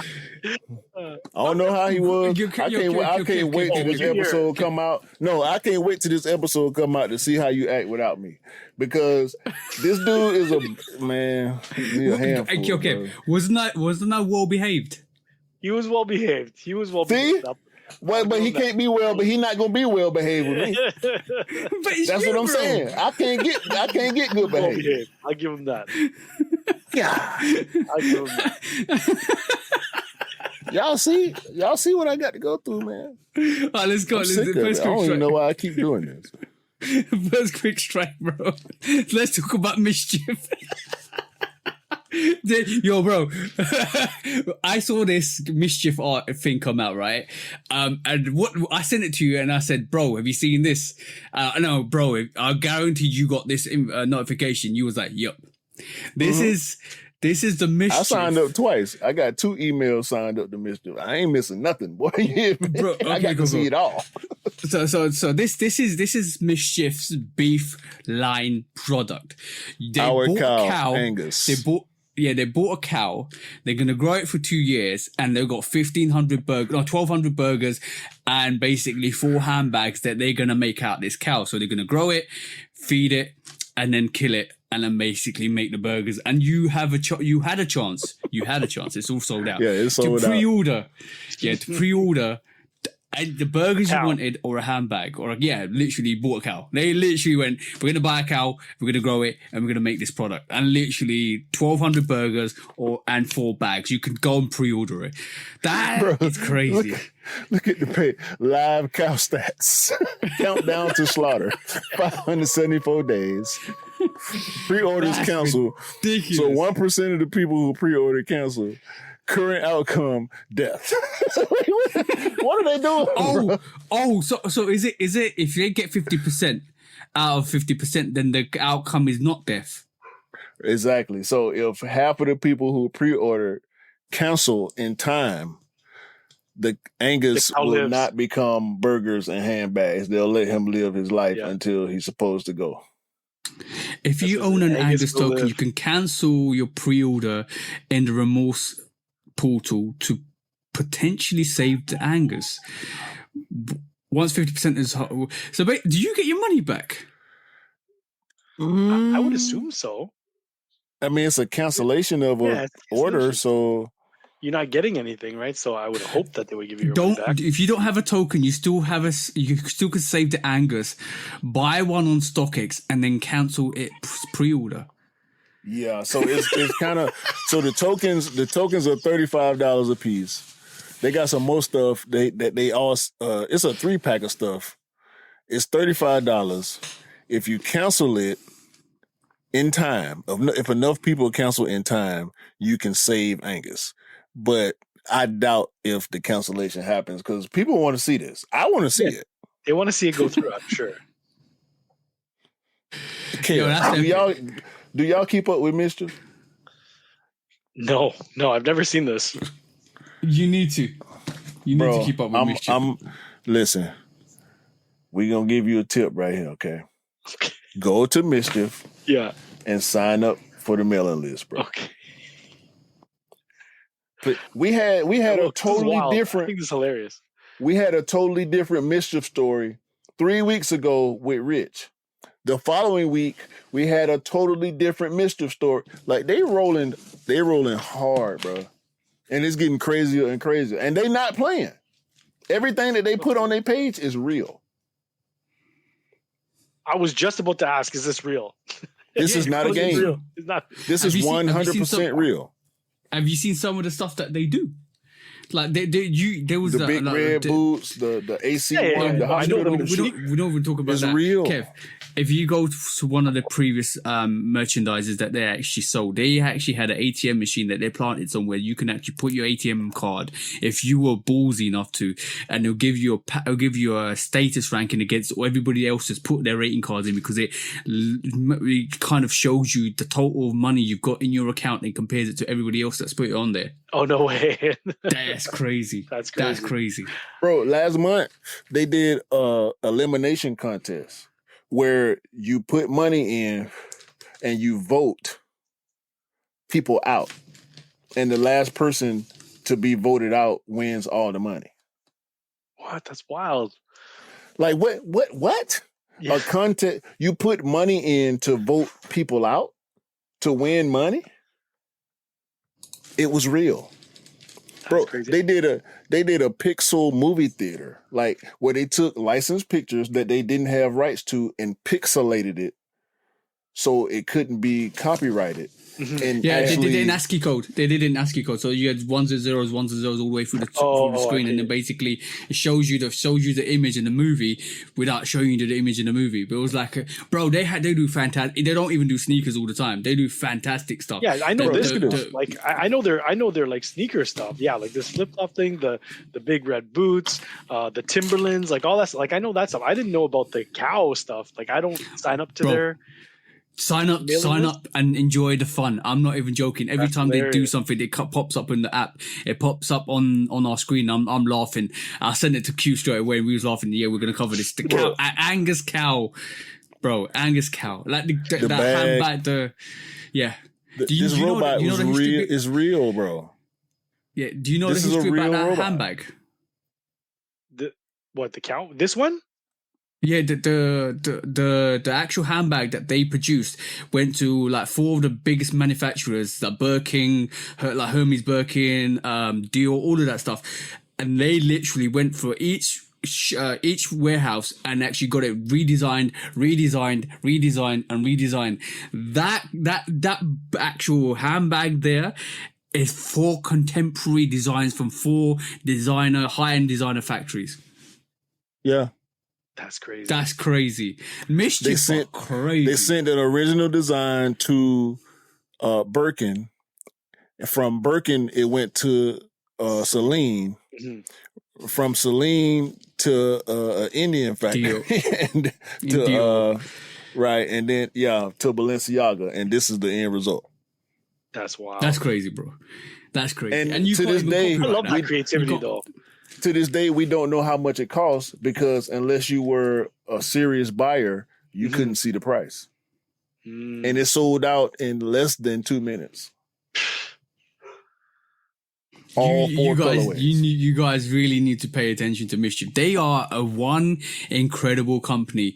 Like if they took things really seriously, they could be a big competitor in the industry. No, I'm talking about if they focused all of that creativity into one lane. I wouldn't do it. And we're just gonna I wouldn't do it. But if they went, we want to all of this stuff we're doing externally, like in terms of handbags, models and all of that stuff. If we just went, we just want to do sneakers, or we just want to do like artwork, they would go crazy. Well, they're an art company, so that's why they're so left field.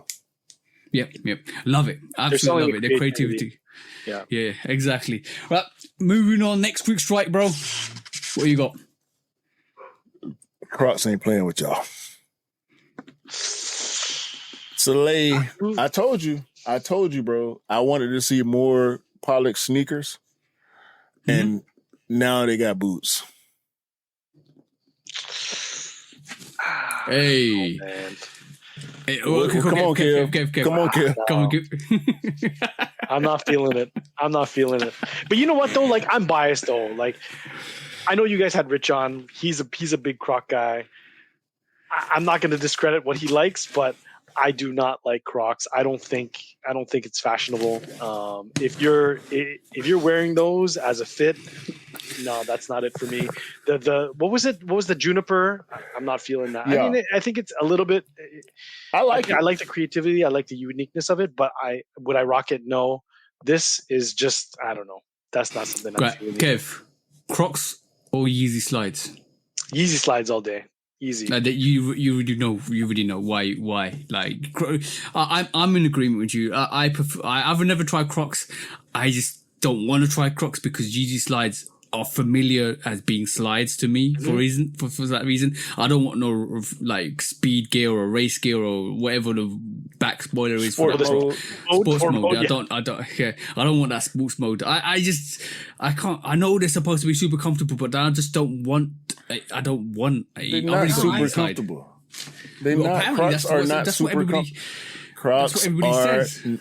Crocs are not super comfortable. Yeah, but it's not even about comfort. Like, it has to look good aesthetically, right? That's just for me. Like, Crocs, Crocs. Like, okay, you tell me 5 years ago, people would clown you for wearing Crocs. You know what I mean? I'm still clowning you. Yeah. You know why? You know why? I was in the mall the other day. Went to Nike Town, came out of Nike Town, was walking, right? And walking around and I saw some guy had a really dope past hoodie on or sweatshirt on. Black cargos on. Look absolutely dope, and you just want him to round off that fit with a beautiful pair of sneakers. Guess what he's wearing, bro? We know. Crocs. He had to have been wearing Crocs. Guess what color they were? Guess what color they were? I'm guessing it wasn't something normal like black or gray or something. CQ's wearing you're wearing royal, aren't you, at the moment? Yeah. Yeah, so turn that into a bit of a purplish colorway. That. No, trash. I don't know. Trash. Crocs is just it's. Hold on. I'm not going to let you do this, Kev. Because you just said Yeezy slides. Now, is that a preference or is that something that's really going on in your life? You one of these dudes out here wearing Yeezy slides and socks, huh? No. I mean, yes, I will wear Yeezy slides with socks. Yes, well, outdoor or but indoor? I will not wear them as my fit, though. See, that's where the difference comes. Okay. So, like, no, you're not rocking them out. No, never. No. Never. Okay. I mean, if I'm wearing them, I'm wearing them at the cottage. I'm wearing them at the beach. I'm wearing them at the pool. I'm wearing them, but I'm not wearing like a hoodie, a nice pair of jeans or something like that, whatever. And then Yeezy slides, Crocs, and your toes out, and in front of your sock brown, like my UNC foes was at my white party. No, those are I would consider like recreation wear. You know what I mean? Like beach, pool, cottage, that type of thing. That's not a fit, in my opinion. It's not a fit. Y'all heard the man. Listen to the man when he telling the truth. You ain't got no fit on when you wearing them damn slides. Y'all keep trying to pass it. Y'all been trying to do this for years, bro. I'm sick of it, okay? The man, now, hold on. The juniper shoes, hold on, give me a minute. The juniper shoes, I'm make a triple black one and I'll consider it, okay? I tried it. I tried to get the first release of the juniper. I tried. Yeah, I tried to get them. I did try to get them. When I didn't get them, I left them alone, okay? But I did that because it was something different and I wanted to try it out. Because just like when I bought the Craters. Remember when the Nike Crater, the 4 pairs of Craters came out? I bought a pair of those. I think I had the 04. I wanted the 04s, but they sold out, so I got the 01 Crater. But I ended up sending it back because I just wanted to try it. It was something new. I wanted to see how it looked on my foot. Me and my wife both agreed that they looked too chunky for my style. So we sent it back. But I would rather see these duck boots on feet with somebody trying to pull off a fit versus some damn Crocs in sport mode or non-sport mode. Y'all look crazy with these Crocs and these Yeezys, the foam runners, the what's the other ones? All the Yeezy trash. That's just my opinion. The Yeezy trash that y'all be running around here with socks, y'all with white Nike socks. You got the nerve to put on Nike socks. Get out of here, man. Y'all. All right, man. It's done. Crazy work. I agree with you. And then it's mismatched stuff too, and it's the what do you call them? The gibbets, or like the Shrek ones, or the Cars one, the McQueens. Lightning McQueen. No, it's a Batmobile. It's a Batmobile Croc. I've seen that too. Drop. Yeah, the Batmobile ones. Like, it's going too far now. That's just my opinion. It's like, they're for kids, bro. Exactly. If you're gonna wear Crocs, you're like 10 years or younger, and you're wearing them because you're at the playground. That's just my opinion. But I'm trying to buy my niece sneakers, bro. She want Crocs, man. Like, what is this, man? They're cheaper though. Save you money, bro. Whatever, man. I'd rather spend the money. Hey, all right, next quick strike. I was about to take the genie out there. Next quick strike. The genie. Right, cool. Yeah, I was literally about to take the genie out and say, yo, like anybody that's wearing cross contamination needs to all their attire needs to burn. We're gonna wish lives out of the culture. Croc contamination? Yeah, cross contamination. Oh, I thought you said Crocs. That's the one. No, that's the one. Crocs contamination. That is the one. That's hilarious. I love that. Okay, cool. Like it looks like we have our first cancellation for 2025. Those off-white Jordan 1 canaries aren't coming out. No, that's the second. That's the second cancellation. Yeah, they said the flu game ain't gonna be the flu game. It's gonna be some. Oh no, that was a long. That was a long time ago. That was months ago when they said that. I'm talking about the new stuff that we're hearing about, all these collaborations. But like, so the first official collaboration sneaker that we're getting that's been cancelled, that for supposed to be for 2025, is that Jordan 1 off-white canary. Now that's been cancelled, and they're saying there's another variation's coming out, and it could be totally different. We don't know what it is. Like that's the first thing that we're hearing. How many other cancellations are you expecting to see now? Ooh. I'm hoping none. To start, I mean, sorry, I don't hope none, but it's to start the cancellation season. We will say. How many more do I think of the list? Okay, so 2 or 3 then. How many cops were you anticipating from all the hype we've been seeing for next year? I want the Wu-Tang Dunks personally. That's one for me. What's the other? Wait. Hold on. So you a sneaker OG. You want the Wu-Tang Dunks to come out again? It's not going to deteriorate the nostalgia or it's not going. Hold on. We've been knowing these sneakers since the 1900s and the early 2000s. We supposed to hate when rare stuff come back out. What? You want the Wu-Tang Dunks to come back out again? It's blasphemy. You're not a real sneakerhead if you want that shoe to come back out. Y'all suck. Y'all suck. Get our people collection, bro. Let us have what we want to have, bro. We buy what we like, and we rock what we like over here. I don't care if you had the original Wu-Tang Dunks. They never dropped in the first place, bro. Get out of here with that, man. People that want the sneakers, when they come out, they going to buy them. If you don't want them, leave us alone, bro. Stop trying to gatekeep the community. That's a suckers and square. I know. It is what it is. It is what it is. Like, cute riled up because obviously, people saying, oh, they shouldn't bring back stuff. Whatever. I'm going to be honest with you. I think that Wu-Tang Dunk might not come out? No, it will come out because Nike's showcased it. I just think it's going to be a myth. Absolute myth to get. Yes. Oh. It'll be SB status. You know what? Nike's notorious for switching up retros and re-releases and things like that. So it's not going to surprise me whether it's quality, the color is going to be off. Maybe they'll change like the midsole color. So I don't know. Whatever they decide. What if you get a inverse Wu-Tang Dunk? Oh. Nah, I don't know. I can't do that. No, it won't be the same sneaker. I can see that happening though. Oh yeah, I can too. I can too. I think a good example of that is the Atmos Air Max 90 duck camo when they did I guess they called it the reverse, where the infrared is on the toe box of the sneaker and on the upper panel instead of the black. I still cop the infrared version because I actually like the look of that pair. Would I prefer the OG pair? Yes, but I actually like that. But you're talking about Wu-Tang inverted for that. It does for me. It's not going to look the same. It's not going to look like a good color blocking for me personally. That's interesting. So let's see what happens. But that's the first cancellation. I can see many more. I can definitely see many more coming along the way. I think, I think people have misquoted Nike and started saying some stuff is coming out, which probably is more.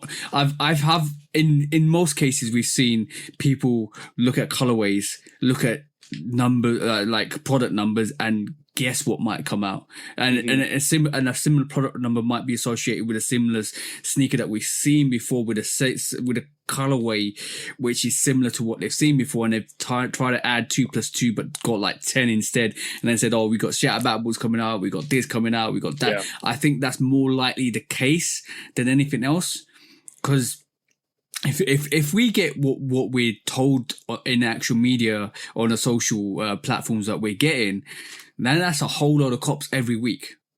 That's like you will be copying a sneaker every like 2-3 sneakers every month if you go in for every single one of those variations. I think they're smart enough to know that they got to stretch it out at this point. We have to give them credit for being as dumb as they have been for the past year and a half. What a quote. We do. You have to give people credit for being stupid when they show you how stupid they are.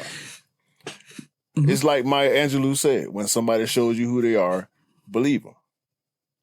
However, if I'm going to continue to have faith, because I do still have faith, because they gave me my Dion's. I saw we did a top 10 sneakers that we want to see like 9-10 months ago. And I said I wanted the Diamond Turf 96. And like a month later, we found out they was coming back. They gave us the Barclays, you know what I'm saying? They brought the pennies back. So I do have faith that they will give us at least 25-30% of the stuff that we really want. Saunders coming back. Like a lot of stuff is coming back, that the deep culture, not the surface culture. Like we have to speak in terms of, we do speak in terms of deep culture most of the time. I mean, we pod for fuck's sake. Ain't too many people on the surface gonna even pay attention to us. Yeah. because we are the deep culture. So when we start pulling up these deep cuts and they actually do some of them, we applaud it. We might not like the stock numbers, but we applaud it because we love to see it. Mm-hmm. With all these rumors and all the mock-ups that have been wrong and all the release information that has been wrong, you got to go 50-50 at this point. In my mind, I'm going 50-50 because I know some of the stuff is going to be wrong. That's why I'm not leaning into the whole, we're going to see this, we're going to see that, we're going to see this, we're going to... I'm going to take all that shit with a grain of salt. Yeah. But you still got to be hopeful. You know what I'm saying? Like, when we heard the Toronto 7 was coming back, the whole culture was hype. And we never got the Raptor 7. You know what I mean? So no, we going to get let down, but we did get the reimagined White Cement 3. We did get the reimagined Chicago. You know what I'm saying? We did get the Barclays and the Pennies and the Dions and whatnot. So yeah. But is it going to be like a full cancellation though, or is it just going to be like postponed? Because Nike does that too. Like no. They've come out with the Canary Yellow and said, no, that's not coming out. We're going to give you something, a different colorway. So what kind of colorway? I don't know. Mm-hmm. Yeah, because they've been known to postpone things, you know, especially coming from experience with the military Blue 4s. How many times that's been rumored to come out every year, and it never did until finally it did. You know, Air Max 90 Bacons, when those were rumored to retro, they were supposed to come out one year and then they scrapped it. They came out the next year. So Columbia 11. Columbia 11, yeah. So is it going to be like a full cancellation of, you know, maybe something of I mean, because that's a big list that they came out with for 2025. Like, if you ask anybody, but did they come out with it? No. Or was it suggested? Yeah, exactly. That's the big thing. Because if they officially come out and say, yeah, we're releasing this, like I remember when they did release the Bread 11s, and then we were hearing rumors. The Bread 11s are coming. The Bread 11s, and this was like 6 months before. Bread 11s are coming. Bread 11s are coming. And all of a sudden, we started seeing more pictures. We started seeing Nike make it more official by saying, "Yeah, the Bread 11s are coming. This full time." Bang. Then we heard, "Yeah, it's 2 million pairs, or roughly 2 million pairs, or 1.8 million, whatever it was." Bang, they're coming out. And then we got more confidence in the fact that Nike was on the same hymn as what we wanted. Because the rumor was, this is coming out. And then Nike backed it up with, yeah, it's coming out. Well, we and then start showing you more official pictures come out. Sure. That's a good story. But like when you see the social platform say, oh yeah, we're going to bring something, like I think this is going to come out and there's a mock up. Oh, this might come out, and this is all suggestions. This is all more like fairy tales that people are trying to prescribe to the brand to say, fairy tales? Can you? Of course it is, bro, because it's a fairy tale. Some of these sneakers come out, it's us like convincing the brand they see what we want going forwards, and I feel like I said at the start, it's a colorway and a product code which is similar to what's released before. And we're suggesting it's going to be releasing, and that's what we're working off at the moment. We're working off arse, farts, and gas, and that's it.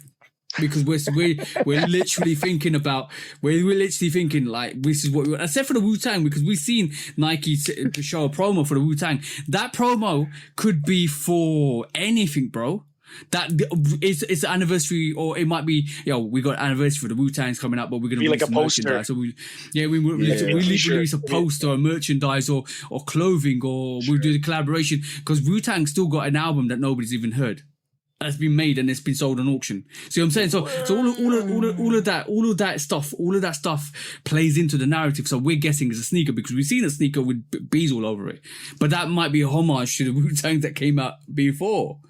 So, we like I said, we're just working off gas at the moment and smoke, and we're sniffing it and we're loving it, and until it clears out, we can't see what's there. Yeah, we do that all the time. Yeah, it's for the fun and love of it, but it entails a lot of disappointment at the end of it. And then we just part about it. It's okay. Yeah, but also I'm really glad to see that Nike has gone back to basics with the Jordan 1 a bit, because I'm enjoying some of the Jordan 1s they starting to look to release in the future. Like I think we're getting a variation of the navy Jordan 1s, which is more like it reminds me of the cool purples. You're talking about Navy. the Rare Air Pack. Is it the Rare Air Pack? Yeah. No, it's coming out. It's coming out the 14th of September. Really? Oh yeah. You're right. Did you see the supposed Rare Air Pack with the 3s, the 4s, the 1s? Yep. I thought that. Yeah. I'm not talking about that. I'm not. I know that's there, but that could be something totally different. Right, it's mock-ups. See what I'm saying? It's mock-up. So for me, when I'm seeing some of the Jordan 1s that are coming out, like the midnight navy Jordan 1 that's coming out, which looks like the cool purples, which is a dope colorway. I'm definitely looking to get that. I'm enjoying the fact that they finally listened to what we were saying in this, like, for 2 years. Just don't do as many Jordan 1s. And then bring up good colorways. That's what they're starting to do, because they've found a substitute, I feel, with different areas like classics, like airships, that can cover some of their releases, which means they don't need to release as many Jordan 1s as they used to, because they've got some other stuff to release, which entitles the community more. But then they're bringing out nice colorways for the Jordan 1, and I'm liking that now. I'm actually seeing good Jordan 1s come out. You see, KMan, how quick he switched from being picky to now he right back on it. He right back on the grabbing everything. You see? I'm being honest. I'm definitely getting that. That's the OT. That's the TJ I know. Yeah. Hey, bro, am I wrong though, bro? Am I wrong though? I gotta see because I hadn't seen that one yet, so I gotta peep that. I think I did see. I saw it once in passing, but I ain't really believe it. So I got to see that one. But yeah, no. Don't pull it up. I'm pulling it up. He's Googling it right now. Don't pull it up. I'm literally pulling it up, man. I'm literally pulling it up for you because I think this is a dope colorway. It's on Goat's. Is it the real colorway though? Is it official? It is the real colorway. It's official colorway. Look at that. Hold on, let me try and get rid of this. It's the real colorway. I think that's dope. Oh yeah, that's nice. That's nice. As I told you, like, it's they're like going Chicago, back to basics. It's like a Chicago, but with blue. Exactly. They're going back to basics, and they're producing really good colorways. It reminds me of the Midnight Navy 312 that I love so much. This is my favorite 312. The highs, the Midnight Navy is that exact colorway. So yeah, I like that. Yeah, and if you want that, guys, that's coming out on the 14th of September. And man, you're stepping on the release. You're stepping on the release video, man. They'll see it on the release show. Yeah, they'll see it on the release show. But like, no word of a lie. Watch the Shoe Dog release show. Exactly. No word of a lie. If you wanted that right this moment in time, it's close enough to retail it. If you wanted it, that's crazy. Sure it is. Right, let's move on to the next quick strike, and the next one is While You Were Sleeping Packed by Ma Maniere. Let's have a look at that because that was a dope thing that we saw this week. There's a lot of variations to that. Let me just pull it up so you guys can see. There's a lot of variations. Shout out to Anish. I was having a conversation with him earlier this week about this pack. He went 4 out of 6 because he's an Air Force One guy. Mm-hmm. My thoughts have kind of changed a little bit. I was at first 3 out of 6. Obviously, the 3s, the 4s, and the Air Max 95 were my 3 out of the 6. I'm with you on those 3. I'm closer to 5 out of 6 now because I'm starting to respect that Jordan 39 a whole lot. And Anish did make me appreciate the Air Force One because of his love for Air Force Ones. He kind of gave me a breakdown and made me go back and look at it again because he was fixated on the swoosh. And I went back and zoomed in on the swoosh on that Air Force One. And I was like, okay, I gotta give it props. Yeah, I'm just that 95 is beautiful, to be honest. That 95. But we saw a version with white bottom. Yeah. There's two variations I think coming out next year. I don't think that's. If I'm honest, that Converse is Yeah, that's dope the as only well. one I ain't feeling. But yeah, like yeah, there you go. The Air Just Force One with this. Yeah, that's Yeah, nice. you see a That's beautiful. little. It's like a slight. It kind of looked like gradient, but it's probably just the lighting. But then Yeah. the Ma Maniere logo instead of the for the air, lining. and that swoosh look real Toomblade. Like that whole sneaker looks straight Toomblade. Look And at it in the Kim lining, said, bro. the lining is stupid. The lining is dope. I love the lining. That looks Yeah, fire. that's a dope. That Air Force One is dope. I'm with you on that. I to be honest, I'm looking forward to the 3 to 4s and the 95s. That's the three I'm locked in I on want the to pick up. threes already. Yeah, I wash my hands with that raffle. I'm already locked in. Shout out to Oma, Yeah, I'm not locked in just yet. I need to make sure that MMA releases gets me. To be I honest, still got Otherwise, a raffle. I got a raffle out. I'll let you know. Okay, cool. Let's see what happens. I don't know when the MMA raffle ends. I think it's tomorrow. Or maybe the 20th. One or two. We'll find out soon enough. But yeah, I think that's a beautiful release. It's called Why You Were Sleeping Collection, which is dope. I don't know when we're going to see the remaining ones, to be honest. When you reckon we're going to see the remaining releases? They're gonna stagger them, bro. I mean, Yeah, I they're saw not gonna drop somebody say this is the biggest collection that Nike. This is the biggest collaboration that Nike has released. That's cap. Because Dornbecker is a collaboration, and they drop between 6 and 8 sneakers every time they come.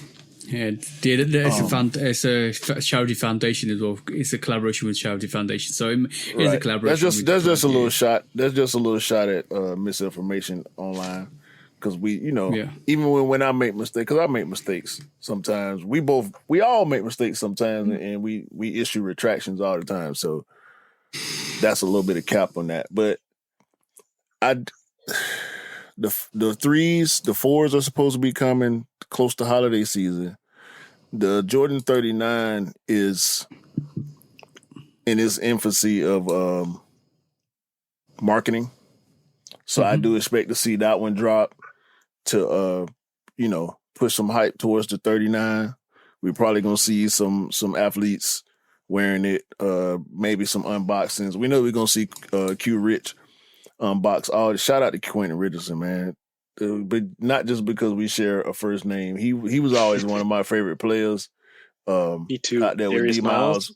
Yeah, The knuckleheads. So that whole squad, Corey Maggette and Keon Doolin, yes. Elton Brand, Odom, like that Clipper team was crazy. I wish they could have stayed together. But I look forward to seeing that 39. Out of the whole pack, we know what the 4 is. I'm cool on the 4. I'll stick with my Violet, or that'll be the first I'm a 1 year Jordan retro that I skip on purpose. And I'm pretty sure I'll be able to get it because I've been having, like, again, shout out to them folks. They be looking out. But I like the pack in general. The Converse is definitely going to sit, but they're going to stagger them. They might try to slip the Converse in, but the 3 and the 4 is leading the way. And then whenever the 95 drop, I'm thinking probably top of the year. After, February. I think maybe February, after the holiday. Because we know they take holiday at the end of the year. And plus, all the big releases, the 3s, the 11s at the end of the year. There's going to be a lot of heat at the end of the year. 13 lows and all type of foolishness. So, 14 definitely. This 10s the end too, of this right? year? I'm on your 10s too? No, still 10s. I'm on one of your 10s. But I mean, I'm on your... I was having rumor that I was having a rumor that might do in year 10s. What? Y'all lying. There was a rumor going out for 2 months ago that they were probably going to do what year 10s might be coming out next year or the year after. With the toe cap? Or it might be coming out. There's a rumor it might be doing year 10. I need that. I need that. I don't care what it look like. I need it. I need it. Jordan 10 slept on, bro. The hype me switch just turned on. Yeah. No, I love 10s. I love 10s, bro. I think the 10 run. You see all these crazy tools they brought out? Mm-hmm. The 10 run didn't do that. So yeah. I need them. But that's a beautiful collaboration. Let's just see what happens with that. Let's just see how they release that. It's going to be interesting to see. We got 3s coming out soon, 4s, and obviously 95. Short film on the way too. Obviously, we know how Ma Maniere get down. Whole campaign, merch, all that. So I think I like the name as well. While you were sleeping, it's like a little shot at somebody. All right, cool. It'll be quite interesting to see what the story is behind that. Yeah. Hey. All right, cool. Last quick strike is gonna be a quick question, right? What WWE or wrestling superstar deserves a signature sneaker, in your opinion? If you follow wrestling, by the way. I don't follow wrestling, so I'm going to leave this one to you guys. You talk about 80s wrestling. No, recently, because the WWE wrestlers are putting on some serious heat in the ring. This was supposed to be a question for Aaron the Crud, but we can do it now. I didn't know this was going to be a question. I think this is more of an Aaron the Crud type of topic. But okay. Just off top, because I agree with Kev. Like, I ain't really paid attention recently, but I do see the wrestler sneakerheads on sneaker shopping, and when they do they custom pairs and whatnot. Yeah. So I'm gonna say the Usos. I was gonna agree with you. That way we can get 2 versions. The Uso twins. I think they need to do the bloodline, the whole bloodline series with Roman Reigns and the Usos. I just want to see the Usos. Roman Reigns. I mean, I get it with Roman Reigns. He one of the top guys, if not the top guy. But I rock with the Uso brothers. When I see, because I do follow wrestling content on social media. Like, I watch a lot of wrestling podcasts and like the old school stuff. Undertaker got a podcast, Stone Cold got one, Booker T do a lot of content. Mm-hmm. So like I watch the throwback guys, and as far as the new guys, I rock with the Usos. Also Kofi Kingston, but I think he already had a collab. I don't think he got a signature sneaker, but he might have. But I know he locked in with Mosh. So Mosh makes all his sneakers. So I think he had a sneaker with Mosh. Okay. Didn't know that. Yeah. It would be interesting. But I think that's the next big venture for any sneaker brand. I think Jordan Brand and Nike are doing it quite big with like Roman Reigns coming out with Chicago's and Trophy Room 1s and all that stuff in the ring. Cody Rhodes is doing the same thing. There's a lot of wrestlers. There's a lot of wrestlers out there, especially the female wrestlers in WrestleMania. They're wearing some heat. They're wearing some heat. So I can see it happening. I think that's a big big move for some of the brands as well. Could be interesting to see what they do. Yo, but, any of these brands that want to attach to a big name wrestler right now, that's an instant cash out. Yeah, because I think Roman Reigns they moved merch in wrestling. Yeah, they moved merch, a lot of merch. Roman Reigns had a specific Jordan, or was it a sneaker designed for him for WrestleMania, and he came out and it was dope. It was a very, very dope sneaker, to be honest. The way they designed it, where you come out with it, the way they kind of promoted it was so dope, so dope what they did. And that was like, for me, it made me pay attention to it a bit more, because being a sneakerhead and looking at it, and I was like, there's something happening here which not a lot of people some people are talking about, but not a lot of people paying attention to, and it's sneakers within another athletic sport. Even though wrestling's, obviously we know, some people probably know wrestling ain't real. If you didn't know it's real, sorry to spoil your dreams, but wrestling is a scripted form of sports entertainment. Sports entertainment, right? Sports entertainment. So and it's something's bubbling, so I can see that. I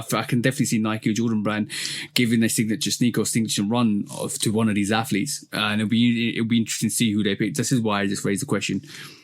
Yeah. Okay, cool. That was all our quick strikes, bro. I heard Kevin's got something for us for our next segment. Yeah, let's get into it. Okay, cool. Let's get into it, bro. When resale is too high. Damn resellers. Order. When hype beats go too far. These damn hype beasts. Order in the court. Order. The back door opens. Guilty. It's time for Order in the court. the sneaker court of public Guilty. opinion.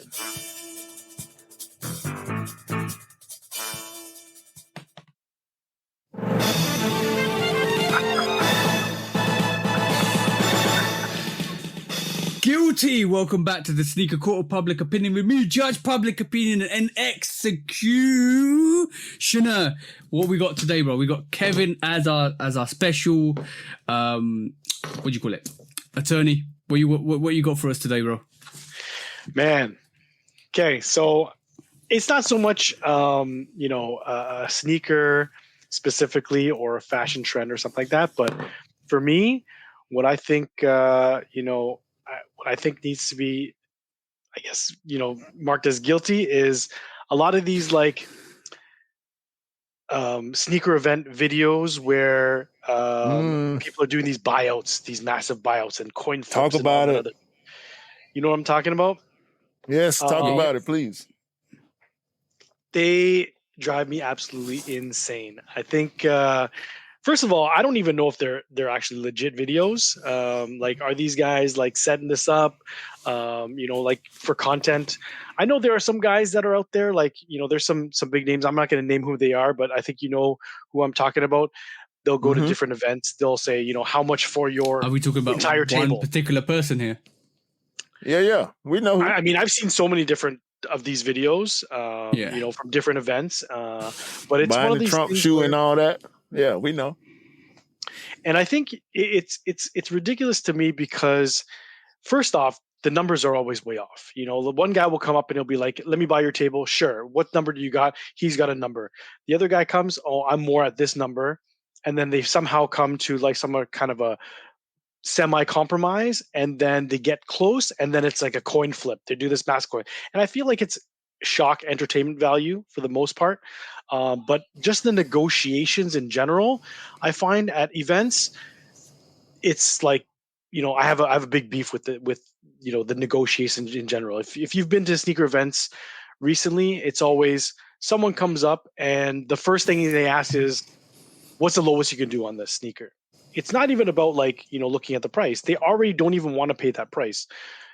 And the fact that, the seller is setting a price where somebody has to question that price, that guy's already setting the price to something that's not realistic as well. So, for me, I think, these videos, whatever it is, this needs to stop in general. Like they come out, they do these big buyouts for show, I feel like, and these guys aren't even counting the money sometimes. It's like they're handing them, racks and racks, and you're like, what's happening here? I've never seen anything like that in my experience at a sneaker event. Cap. It's 100% cap. I'm 100% with you. It's scripted. It's fake. It's a load of BS, and I feel like it's just for content. What was it? What will you say, bro? Content over everything. That's what it is. Yeah, COE. Yeah, I've seen that. If you do that, if you legitimately go out there and you've got you've got loads of money to spend with no brain cells, and you go out there and actually buy a whole table without actually checking if they're legit or not because you have no brain cells, then you need to really have a reality check. You might as well just go and invest in the UA market if you really want that, because at the end of the day, you want real pairs. You want to buy and sell real pairs. So do the common sense. Get your pairs checked. And I don't know, I don't feel like you got big balls by spending big money, but like that you ain't got no sense. As simple as that. Like, kind of think really.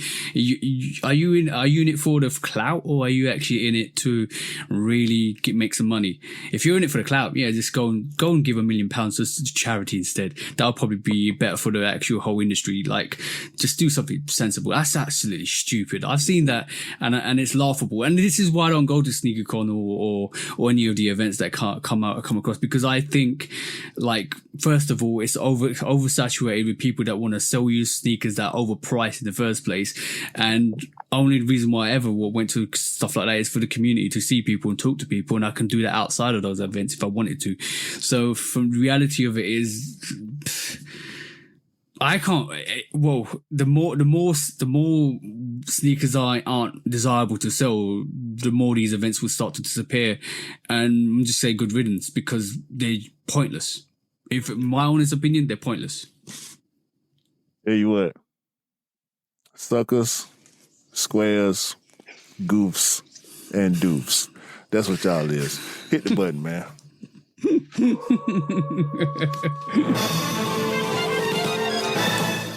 We ain't with it. We not. Guilty. Going executioner. Give us your judgment, bro. I need accounts banned. I need first of all, like the man said, you ain't even legit check nothing. You just buying whole tables sight unseen. And plus, you ain't pull up in no Sprinter van neither. How you gonna fit all these in your Nissan Maxima? Why you out here flexing? The money probably counterfeit too. I ain't believing none of this cap, bro. It's trash, bro. We need to end all these scam conventions. Y'all done got caught up running scam games. Oh, the mystery box bullshit. All that, bro. Y'all got these celebrities coming out here fake buying tables for content, and y'all got Meek Mill out here arguing with like, come on, bro. I'm sick of it. Stop publicizing these damn conventions. If the community ain't pulling up and publicizing it, y'all need to quit. And y'all ain't hiring real members of the community either. Y'all hiring clout chasers to go out here and do interviews and pull stunts. It's not real, bro. We don't respect it. We don't even know these people. Who follow these people? Suckers and squares. Yeah. Anything you want to say, Kev? Yeah, I mean, Do you agree with the judgment? I agree with the judgment. I think it's fair. It's just one of those things that I feel like, it is a trend in itself. People like to see these big money transactions for whatever reason, whether it's buying out full tables, buying $30,000 sneakers or whatever it is. And it's definitely just for show, just for entertainment. And if you, Kev, if you really want to delve into the subject, go and watch our episode Flexicon. You know exactly what we've covered this loads of times. Q pulled up a picture of somebody trying to attempt a flexicon, and it wasn't great either. And that's the main cover of that actual episode as well. So I fully agree with you. I'm gonna be honest. Real sneakerheads don't spend money at SneakerCon or any of the conventions because they're not stupid. Yeah, or real. I mean, to be honest, we've done all the sneaker cons that have come to Toronto, and when we're selling stuff as vendors, we're pricing that stuff to sell. There shouldn't be any of these crazy negotiations and things like that. If I'm selling a sneaker, I'm selling it for what it should be worth. I'm not trying to play this dance game with you. You know what I mean? You might find a steal in a deal in SneakerCon. So I'm gonna be honest. Real sneakerhead look for deals. I know a lot of people that look for a deal even though when they go to SneakerCon, you look around. I've gone to SneakerCon. First time I went to SneakerCon was when it first came in the UK. Went there, and I'm no word of a lie, the Yeezy, I think the second release of the Yeezy Zebras came out, the 350s, and I went there, and the price externally was at £500 or £600. They were charging me £900. They want you to pay for their table. They want you to pay for their gas. They want you to pay for their coffee. Lunch, they want you to pay for their lunch. Yeah, ain't nobody doing all that, bro. Like Yeah. it's a wrap for these conventions. But if your prices ain't fair, we not going for it, and we definitely not going for these table buyout videos. It's capped, it's scripted. However you want to put it, it ain't what we doing out here for real. Yeah. And these people ain't even famous. Who's flipping the coin to get a sneaker? The cameraman. Seriously. Yeah, like what is it? Was it double or retail? Like I'll give you retail or double price that you're asking. Who's flipping for that? Nobody. They're bringing their own coins now. Like they have their own special coins that they're making now for these things. I don't know. It just so we know what's up. You know some of these coins are heavy weighted, so basically one side is more weighted than the other. Yeah, exactly. yeah. Like, come on, we're not stupid out here. It's the W.Y.W.S, bro. Yeah. When resale is too high. Damn resellers. Order. When hype beats go too far. These damn hype beasts. Order in the court. Order. The back door opens. Guilty. It's time for Order in the court. the sneaker court of public Guilty. opinion.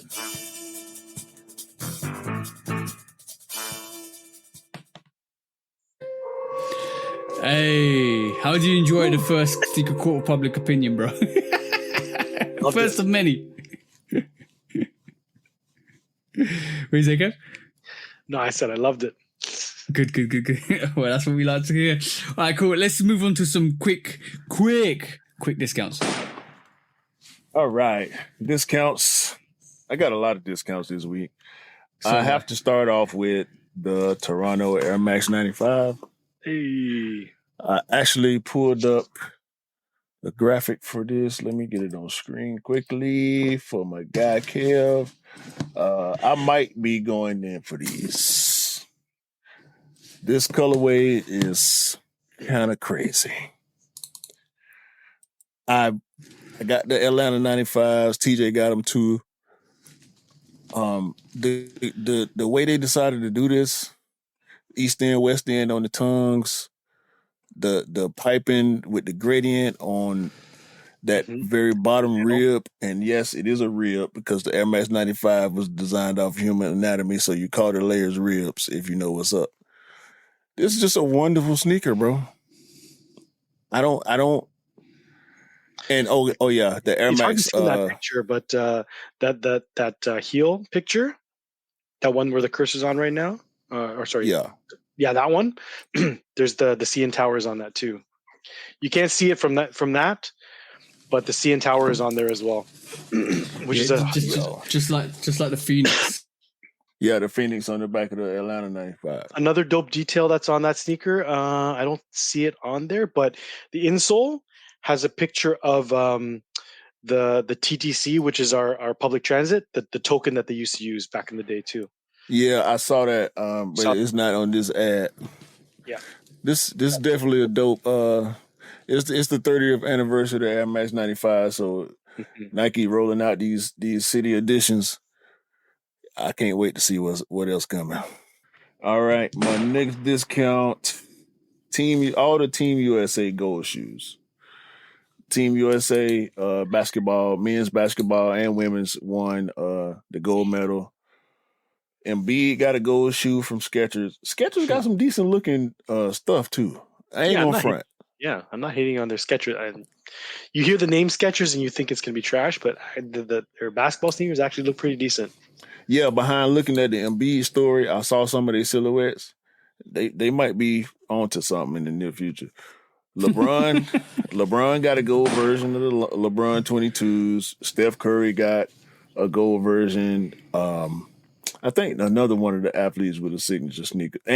Ant-Man got a gold shoe from Adidas. So I guess that's the new tradition going forward for signature athletes. If you win a gold medal, you get a gold version of your signature shoe.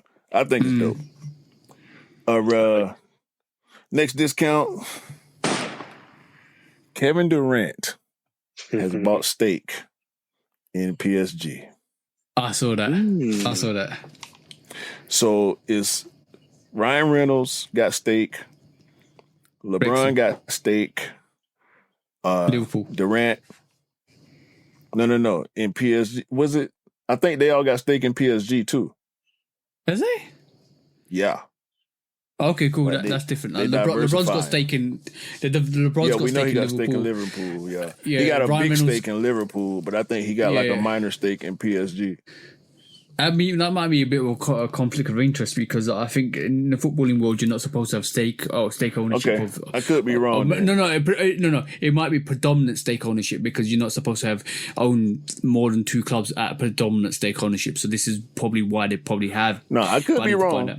I could be because I didn't read the full Right- article because there was a lot Ryan going Reynolds on. owns. Ryan Reynolds basically is like owns Wrexham or runs Wrexham. Wrexham, yeah. Yeah, He did a whole series about it and everything. So Dope, that's very dope. So shout out to KD. We might be seeing some PSG KD collabs. Yeah. Think about it. Think about it. Next discount, EYBL, which is the Elite Youth Basketball League, got a Jordan 11 IE. That thing clean. Hey. It's a PE. I don't know if it's going to drop. If it drop, I might be in the market. But it's dope. Check it out. EYBL Jordan 11 IE PE. Jordan 11 low IE. Yeah. Next discount. Wizard of Oz Nike SB Dunk Low. I saw that. That's all I got to saw say. that. Wonderful. Is that all red? Yeah. Yeah, with the floral print and Yeah. Cutaway material, right? yeah, I'm gonna leave. If I get it, because I'm going in. If I get it, I'm leaving it the way it is. That's for sure.